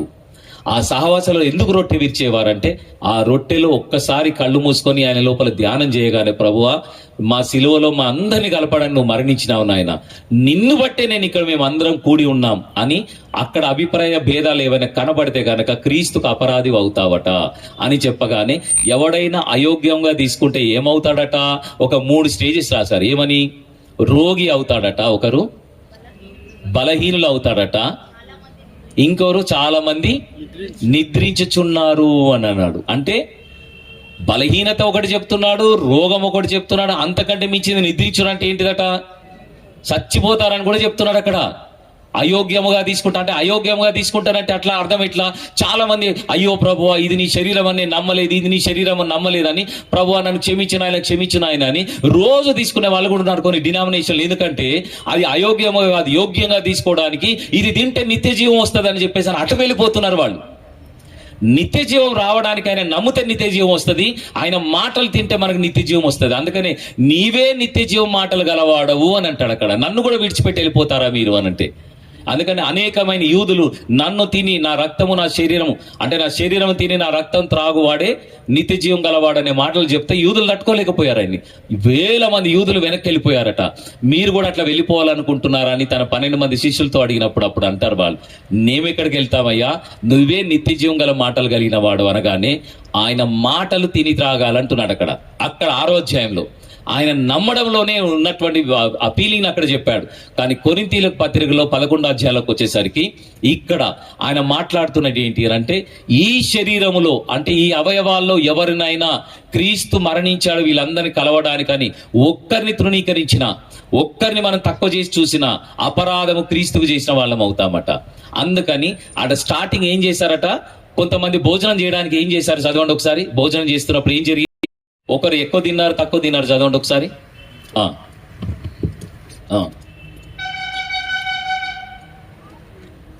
నేను మీకు అప్పగించిన దాన్ని ప్రభు వల్ల పొందితిని. స్టార్టింగ్ లో ఉంటది ఎక్కడ? కొందరు కూడి వచ్చుట మీకు మేలుకే కీడుకే గాని మేలు కాదంటాడు కదా.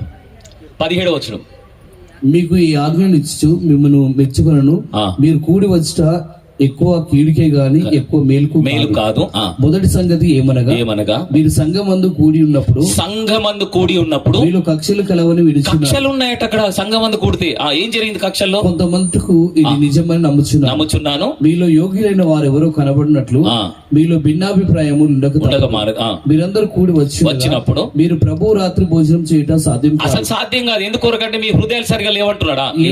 ఏలైనగా మీరు ఆ భోజనం చేయనప్పుడు ఒకరికంటే ఒకరు ముందుగా తన మట్టుకు తాను భోజనం చేసి తన మట్టుకు తాను దొరికింది కదా తినేస్తున్నాడు. ఇందువల్ల ఒకడు ఆకలి కొంటున్నాడు, మరి ఒకడు మత్తుడు అవుతున్నాడు. ద్రాక్షరసం దొరికింది కదా ఎక్కువ తాగేస్తున్నాడు, మత్తు వచ్చేంత తాగేస్తున్నాడు, ఇంకోటికి దక్కకుండా చేస్తున్నాడా? అన్నపానములు పుచ్చుకొంటకు మీకు ఇండ్లు లేవా? దేవుని సంఘం తిరస్కరించి పేదలను సిగ్గుపరుచుతారా అంటే అవయవాలను మిగతా అవయవాలను సిగ్గుపరుస్తారా? మీతో ఏమి సిగ్గుపరిస్తే కనుక ఎంత భయంకరం కదా అంటున్నాడా? మీతో ఏమి చెప్తున్నా దీని గురించి మిమ్మల్ని మెచ్చను. నేను మీకు అప్పగించిన దాన్ని అప్పుడు ఏం చేశాడంటే నేను మీకు అప్పగించబడిన రాత్రి ఒక రొట్టెనెత్తుకొని అనగానే క్రైస్ట్ ఏం చూపించాడో అప్పగించిన దాన్ని ప్రభు వల్ల పొంది తినని చెప్పి అప్పుడు ఆ రొట్టెనెత్తుకొని అప్పగించబడిన రాత్రి ఒక రొట్టె ఎత్తుకొని ఇది నా శరీరం వల్ల అయినటువంటి కొత్త నిబంధన అని చెప్పేసి అని అక్కడ మీ కొరకు కొట్టబడింది, గాయపరచబడింది అని చెప్పి ఒక పాత్రను ఎత్తుకొని ఈ రక్తం వల్ల ఏంటంటే కొత్త నిబంధన అని చెప్పి ఈ రక్తం మీరు త్రాగడానికి నేను ఇస్తున్నానని చెప్పేసి ఇది నేను వచ్చు పర్యంతరం వరకు కూడా నా మరణమును ప్రచురపరుచుదురు అని చెప్పేసి అన్నాడమ్మా. ఆయన మరణమును ప్రచురపరుచుదురు అని అంటే ఆయన మరణములోనే సంఘాన్ని, ఆయన మరణాన్ని సంఘములో చూపించాల.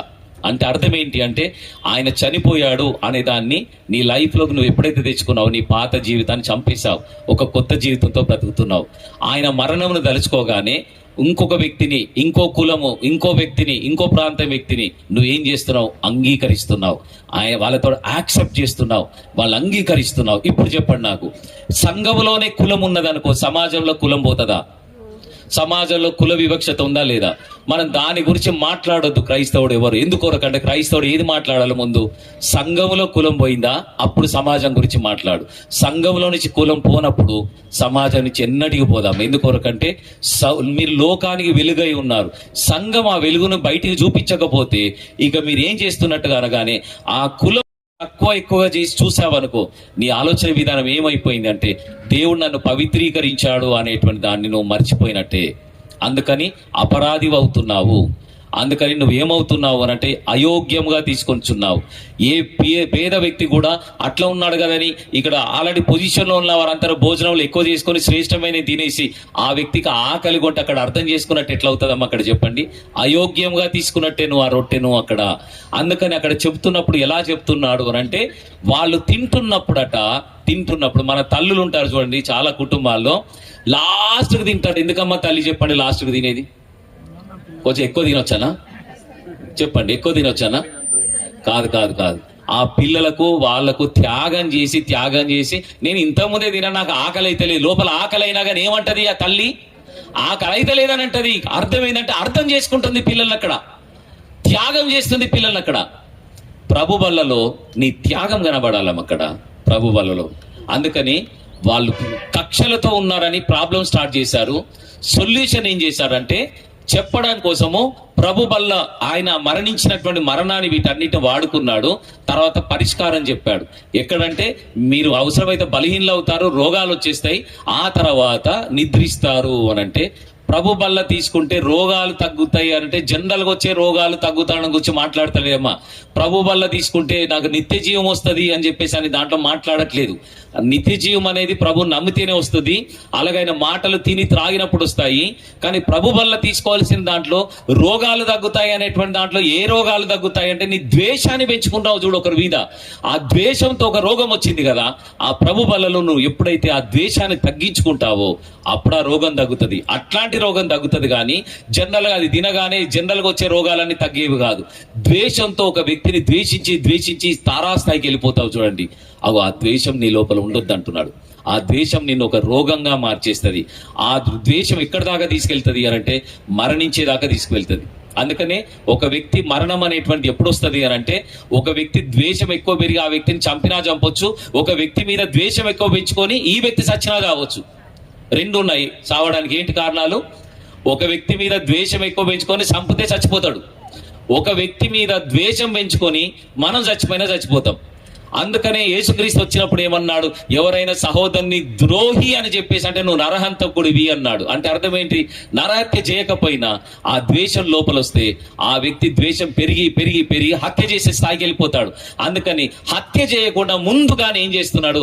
వేరుకే మందు పెట్టేసింది అక్కడ పాపం అనేటువంటి వేరు దగ్గర.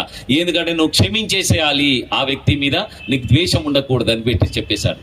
ఇక్కడ కూడా ఈ మనకు కలిగినటువంటి ప్రజలందరూ కూడా వాళ్ళని అండర్స్టాండ్ చేసుకోగలగాలమ్మా. నీ పదవి ఎక్కువ ఉంటే, నేను అందుకని ఫిలిప్పీ పత్రికలు చెప్పాను. ఇప్పుడు ఒక పదవి ఎక్కువ ఉంది, ఒక వ్యక్తి కలెక్టరే కావచ్చు, కూలి వాడిని అర్థం చేసుకోకపోతే ఆయన కలెక్టర్ తనానికి అర్థమే లేదు. సంఘంకి వచ్చేసరికి అందరం సమానం అయిపోయాం. అందుకని వాళ్ళ ఉన్నత స్థితిని క్రీస్తుతో పోల్చుకొని త్యాగం చేయడం నేర్చుకోవాలా. వాళ్ళకి ఏ విధంగా చేయాలి, ఎలా చేయాలి, అసలు మా సంఘంలో మేము ఎలా చేస్తాం మీకు చూపిస్తాను. నేను ఈరోజు రాత్రి చూపిస్తాను.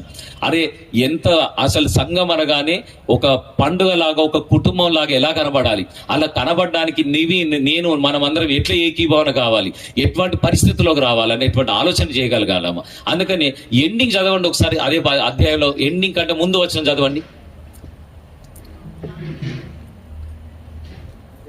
ఆ అధ్యాయంలో చివరి ఆ 2 వచనాలు చదవండి. కాబట్టి నా సహోదరులారా, భోజనం చేయుటకు మీరు కూడి వచ్చినప్పుడు ఒకరి కొరకు ఒకడు కనిపెట్టుకుని ఉండు. ఇక్కడ చూడండి, మొత్తం చెప్పేసి బలహీనత వస్తుంది, రోగం వస్తుంది, చచ్చిపోతారు అవసరమైతే అని బెదిరించేసి, ఆ బెదిరింపు దేని బట్టి చెప్పారు? ఆయన మరణాన్ని బట్టి మీరు అయోగ్యంగా తీసుకోకండి. ఆయన మరణాన్ని బట్టి ఆయన శరీరాన్ని జ్ఞాపకం చేసుకొని ఇక్కడ భూమి మీద ఉన్న శరీరాన్ని గౌరవించండి. ఈ భూమి మీద ఎవరు అని అంటే సంఘము అని ఆయన శరీరం. ఒక్కొక్కరు ఒక అవయవాలుగా ఉన్నారు, ఇంతమందిని కలిపారు. కాబట్టి మీరు భోజనం చేసే దగ్గర ఏం జరిగింది? వాళ్ళ దగ్గర ప్రాబ్లం వచ్చిందా లేదా? ఒకరు ఎక్కువ తక్కువ తినేసారా లేదా? అంటే యూనిటీ మిస్ అయిందా లేదా?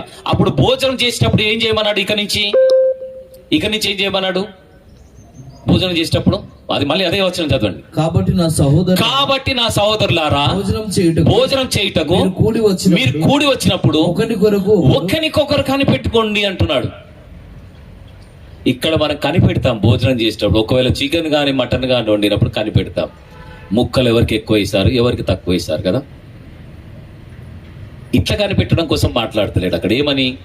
ఆ ముక్క నాకు రాకపోయినా పర్వాలేదు, ఆ వ్యక్తికి రానివ్వండి అని. ఈ ధనవంతుడు కూడా ఇంకో పేదవాడికి త్యాగం చేస్తే అక్కడ ప్రేమ కనబడుతుందా లేదా?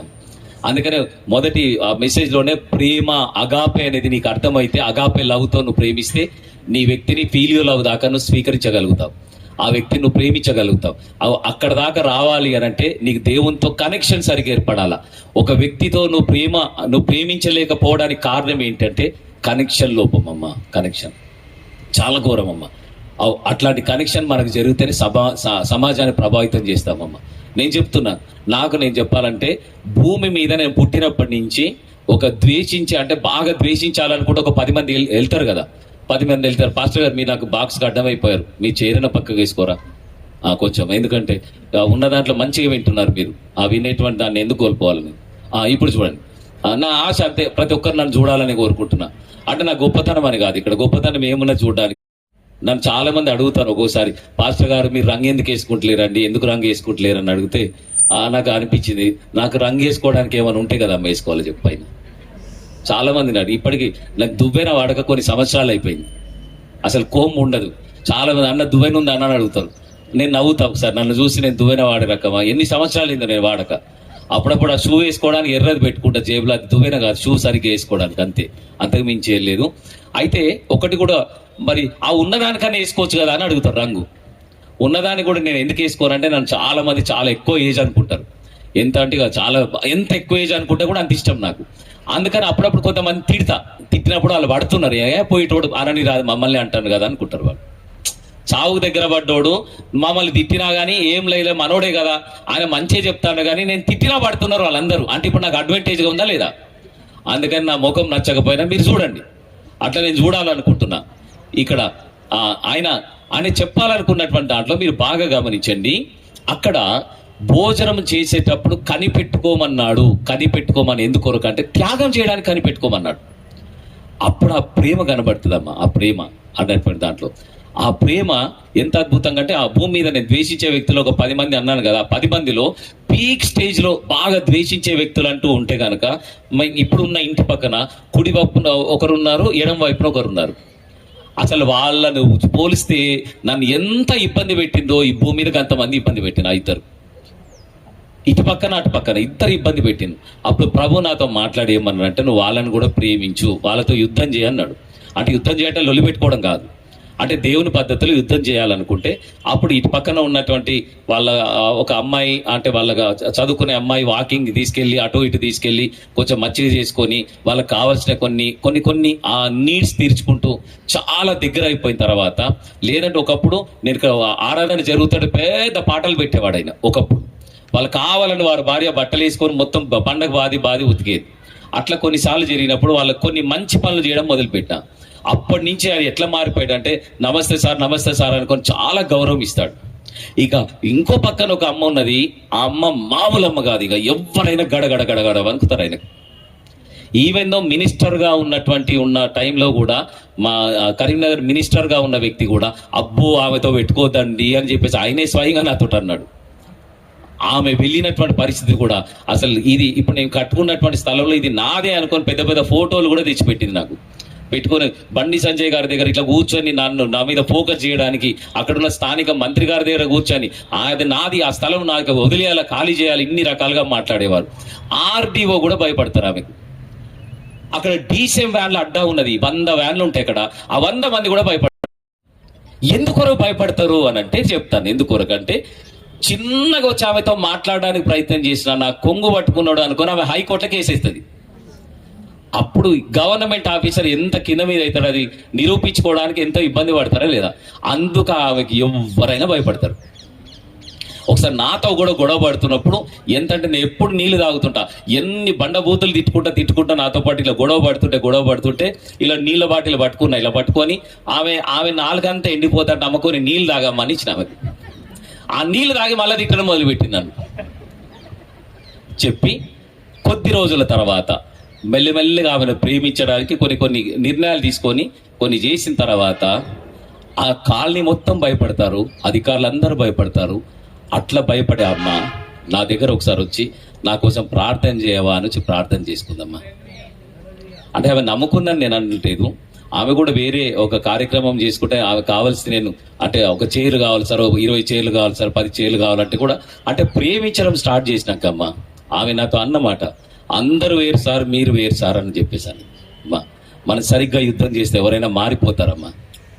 మనం చేసే విధానం మనకు ఉండాలి. అందుకని ఈ ద్వేషం పెంచుకుంటే మనకు ప్రయోజనం లేదమ్మా.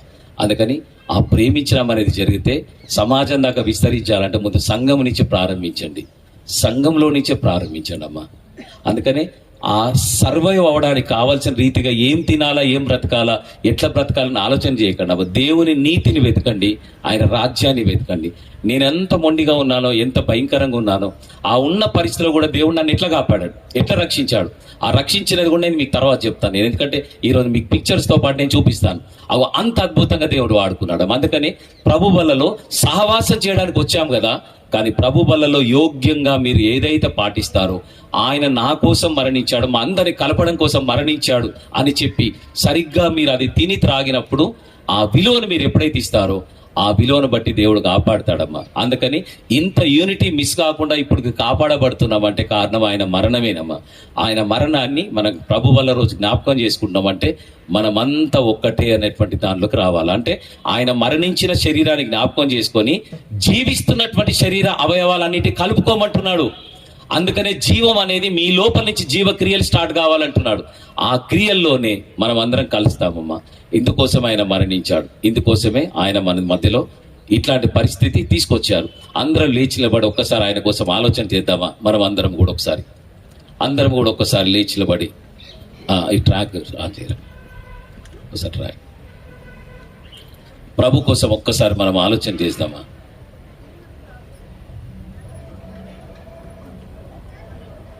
ఈ కనెక్ట్ కాలేదు.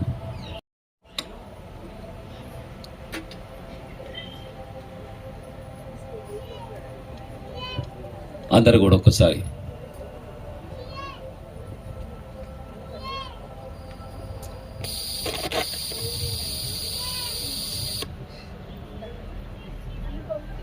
హలో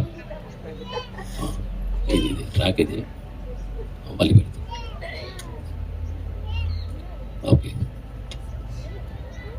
అందరు కూడా ఒక్కసారి ప్రభు వైపు మనం చూసి మనల్ని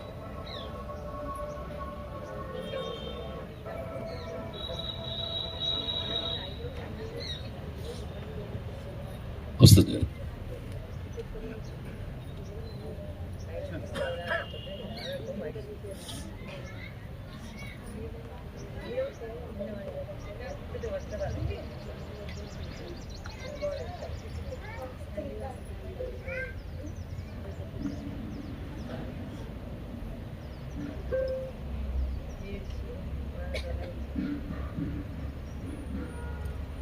దేవుడు మాట్లాడమాట ఒక్కసారి మనం జ్ఞాపకం చేసుకుందాం. Thank you lord.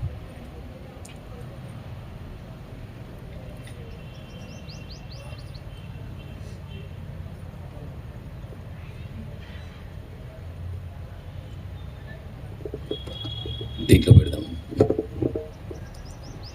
చిన్న డివైస్ ఉండేది ఇంతకుముందు పెట్టేది.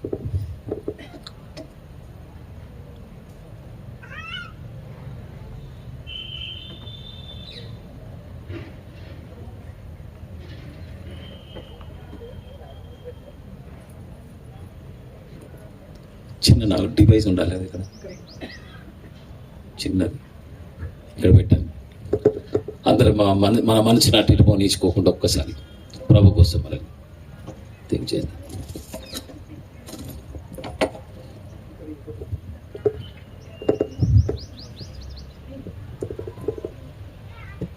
ఇది దాంట్లో పెట్టాను, దానికి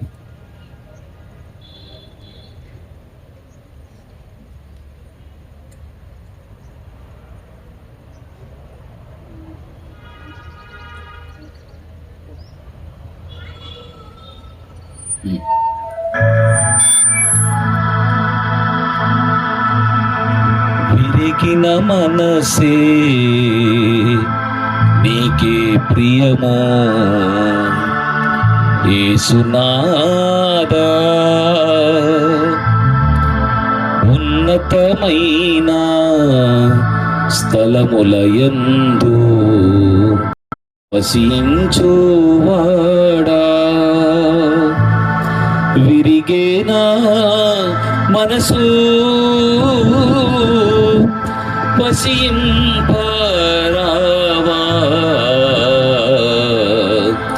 వసింపరావా.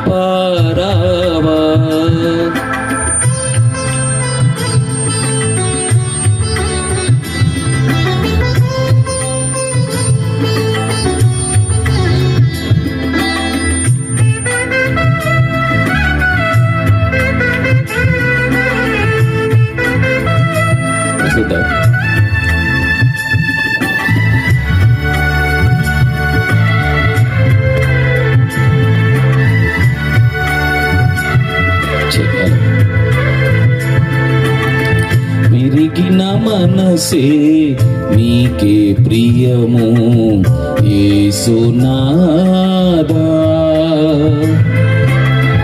ఉన్నతమైన స్థలములయందు వసించువాడా, విరిగేనా మనసు వసింపరావా, వసింపరావా. విరిగిన మనసే నీకే ప్రియము యేసునాదా.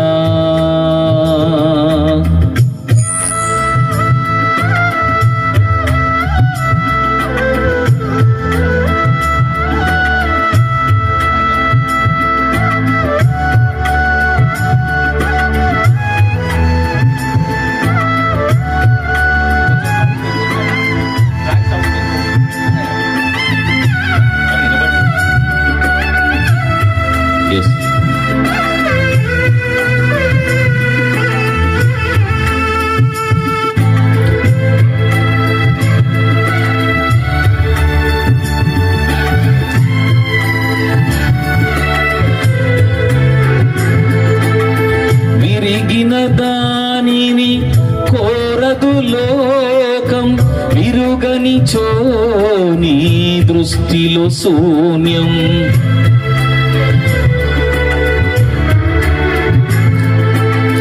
విరిగిన దానిని కోరదు లోకం, విరుగనిచో నీ దృష్టిలో శూన్యం.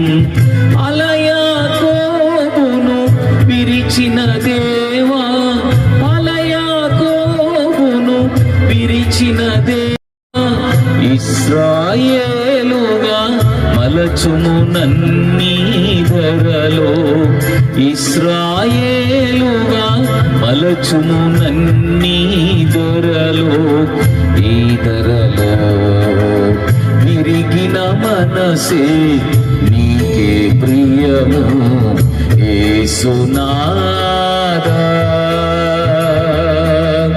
ఉన్నతమైన స్థలములయందు వసింపరావా.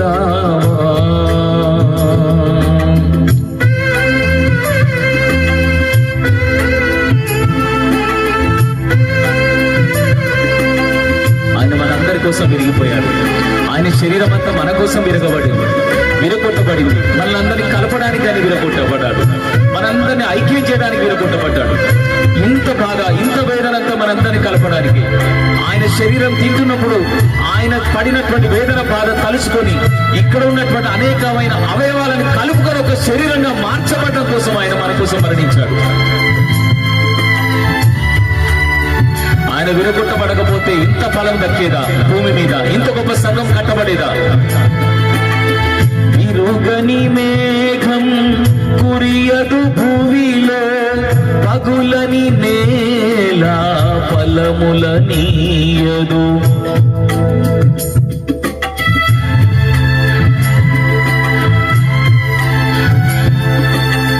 విరుగని మేఘం కురియదు భూమిలో, పగులని నేల ఫలములనీయదు.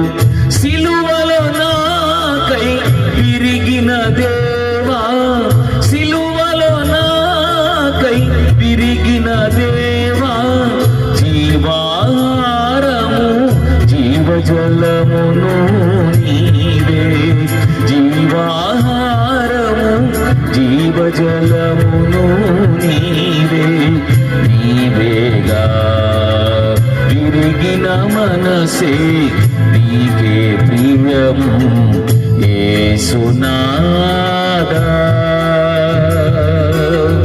ఉన్నతమైన స్థలముల యందు వసించువాడా, విరిగేనా మనసు వసింపరావా, వసింపరావా. విరిగిన మనసే నీకే ప్రియము యేసునాదా. ఉన్నతమైన స్థలముల యందు వసించువాడా, విరిగిన మనసే నీకే ప్రియము యేసునాదా. ఉన్నతమైన స్థలముల యందు. ప్రియబిడ్డలారా, ఆయన నీ కోసం మా కోసం మరణించిందంతా కూడా మనల్ని కలపడానికి. ఆయన సన్నిధిలో కలుస్తున్న మనం ఆయన శరీరాన్ని తలుచుకొని ఆ రొట్టె విరిచినప్పుడు ఆ రొట్టె అనేటువంటి దాంట్లో ఆయన మనందరినీ కలపడం కోసం మరణించిన మరణం జ్ఞాపకం రావాలి. ఆ మరణం యొక్క జ్ఞాపకమే జీవిస్తున్నటువంటి అనేక అవయవాలన్నీ కూడా ఒక్క శరీరంగా మార్చబడ్డానికి మనమంతా ఒక కుటుంబం అనేటువంటి భావనలోకి రావాలి అంటున్నాడు. ఆయన మరణం ద్వారా అగాపే ప్రేమ నీలో ఉద్భవించకపోతే మనము ఎన్ని జన్మలెత్తినా కానీ ఇతరులని కలుపుకోలేం మనం. అందుకని ఆ ఒకే ఒక్క జన్మలో తిరిగి జన్మించడం అనేది సరిగ్గా మన జీవితంలో జరిగితే కనుక ప్రతి ఒక్కరిని అంగీకరించడానికి సిద్ధపడతాం.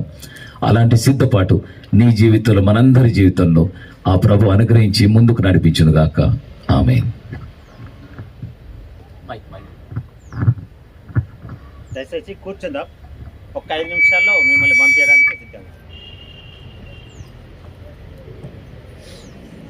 ఈ సమయంలో మరి ప్రభాకర్ అన్న టీం వారు ముందుకొచ్చి ఆ ఒకప్పటి పాట మంటలు రేపు మహిమ శరీరం అనే పాట, ఆ పాట పాడుతున్నప్పుడు ఫిలోమన్ సెక్రటరీ కుమార్ అనోట్ పాస్టర్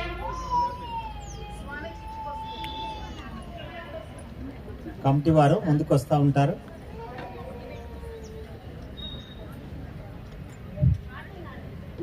అన్న రండి.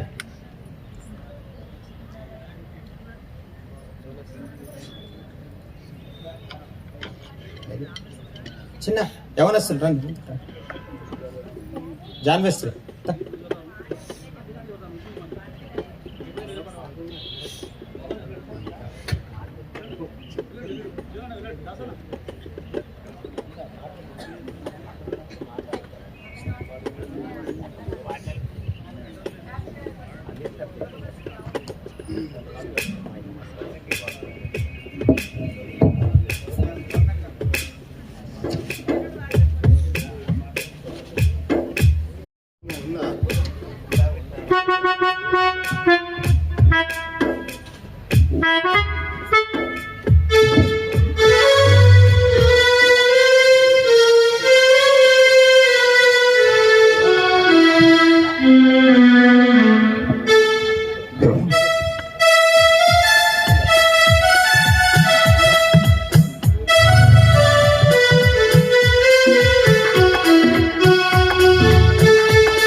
దయచేసి ఆ పాట లేదు కనుక అది ఓల్డ్ పాట, దాని బదులుగా మనసున్న మంచి దేవా అందరికీ వచ్చే పాట, ఓల్డ్ సాంగ్ ఇది. ఓకే, మారు మనసుకు పాట పాడుతుండగా కానుకలు సమర్పించుకుందాం. దయచేసి సహకరించండి. పాట పాడు. మారు మనసుకు తగిన ఫలములను ఫలించు, ఫలింపని ప్రతివాడు తోయబడు నరకమున, ఫలింపని ప్రతివాడు తోయబడు నరకమున.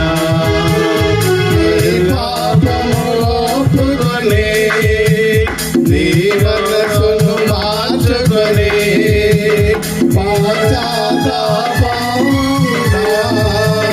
మారు మనసును ఫలించము వినలో, ఫలించము వినలో. మారు మనసుకు తగిన ఫలములను ఫలించు, ఫలింపని ప్రతివాడు తోయబడు నరకమున. ఓ యువతి, ఓ యువకా, నువ్వు చనిపోయిన చోట, ఓ యువతి, ఓ యువకా, నువ్వు చనిపోయిన చోట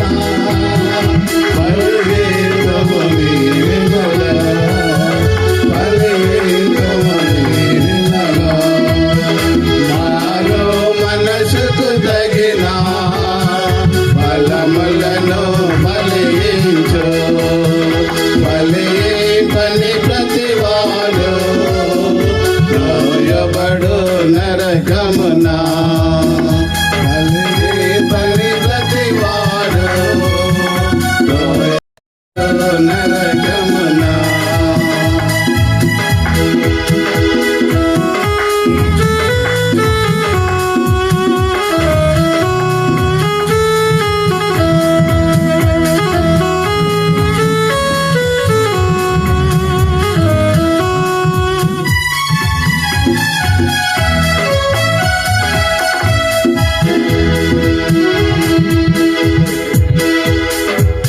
మనసున్న మంచి దేవాల పాట, ఆ పాట లేదు కనుక వచ్చిన కాడికి వాడినాము.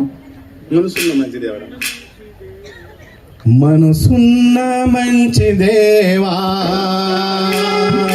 నీ మనసును నాకిచ్చావా, మనసు మధురమైన నాకై మనిషిగా వచ్చావా. మనసున్న మంచి దేవా, నీ మనసును నాకిచ్చావా,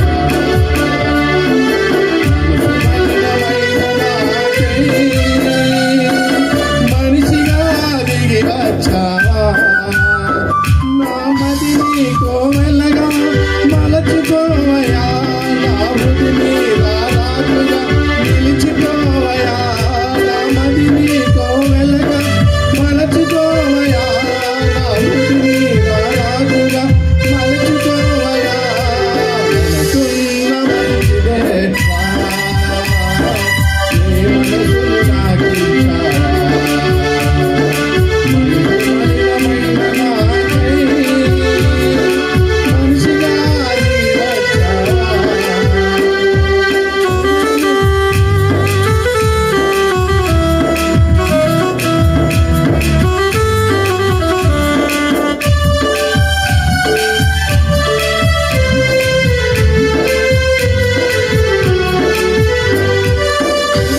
వ్యాధితో నిండిన కపట కేంద్రము, దానిని గ్రహించుట ఎవరి సాధ్యము. హృదయము వ్యాధితో నిండిన కేంద్ర కపటము, దానిని గ్రహించుట ఎవరి సాధ్యము. అరుసు మర్మ విరిగిన మహనీయుడా,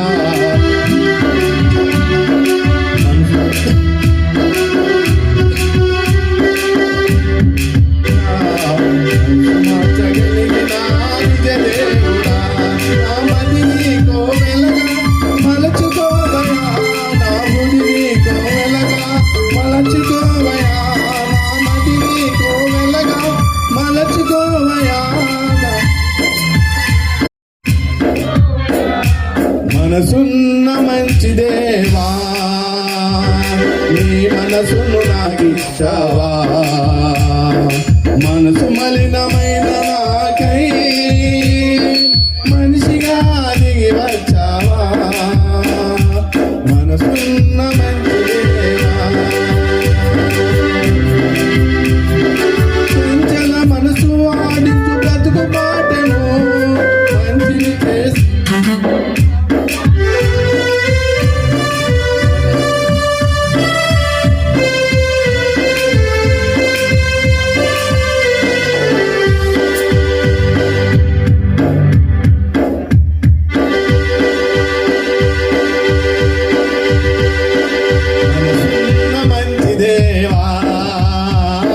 నీ మనసును నాకిచ్చావా మనసు మలినమైన నాకై మనిషిగా నీ వచ్చావా మనసున్న మంచి దేవా నీ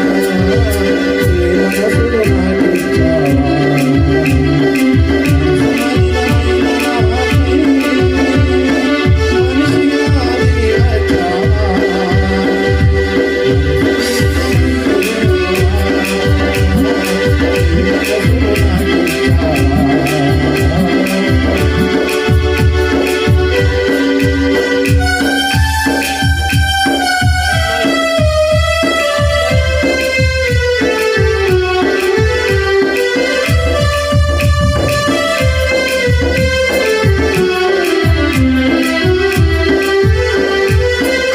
మనసుతో నిన్ను ఆశ్రయించితి వినయ మనసుతో నీకు నిన్ను మనసుతో నిన్ను జయించితి దీన మనసుతో నీ కనుగరము వంచితి పూర్ణ శాంతి గలవానిగా నన్ను మార్చుమా తరతరములకు క్షేమే కూర్చుమా పూర్ణ శాంతి గలవానిగా నన్ను మార్చుమా తరతరములకు క్షేమము కూర్చుమా వారిని కోవెలగా మలచుకోవయా నా హృదిని రాజుగా నిలుచుకోవయా నాదిని కోవెలగా మలచుకోవయా నా హృదిని రాజుగా నిలుచుకోవయా మనసున్న మంచి దేవా నీ మనసును నాకిచ్చావా మనసు మలినమైన నాకై మనిషిగా దిగి వచ్చావా మనసున్న మంచి దేవా నీ మనసును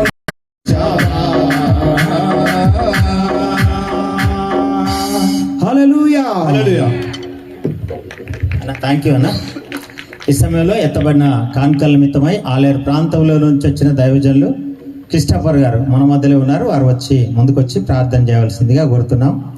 చివరి ప్రార్థన ఆశీర్వాదంతోనే మరి కూడికను ముగిస్తాం. మళ్ళీ తిరిగి 6:30 ప్రాంతంలో మళ్ళీ రావాలి. త్వరగా మనం సెషన్ ప్రారంభించుకుందాం. రండి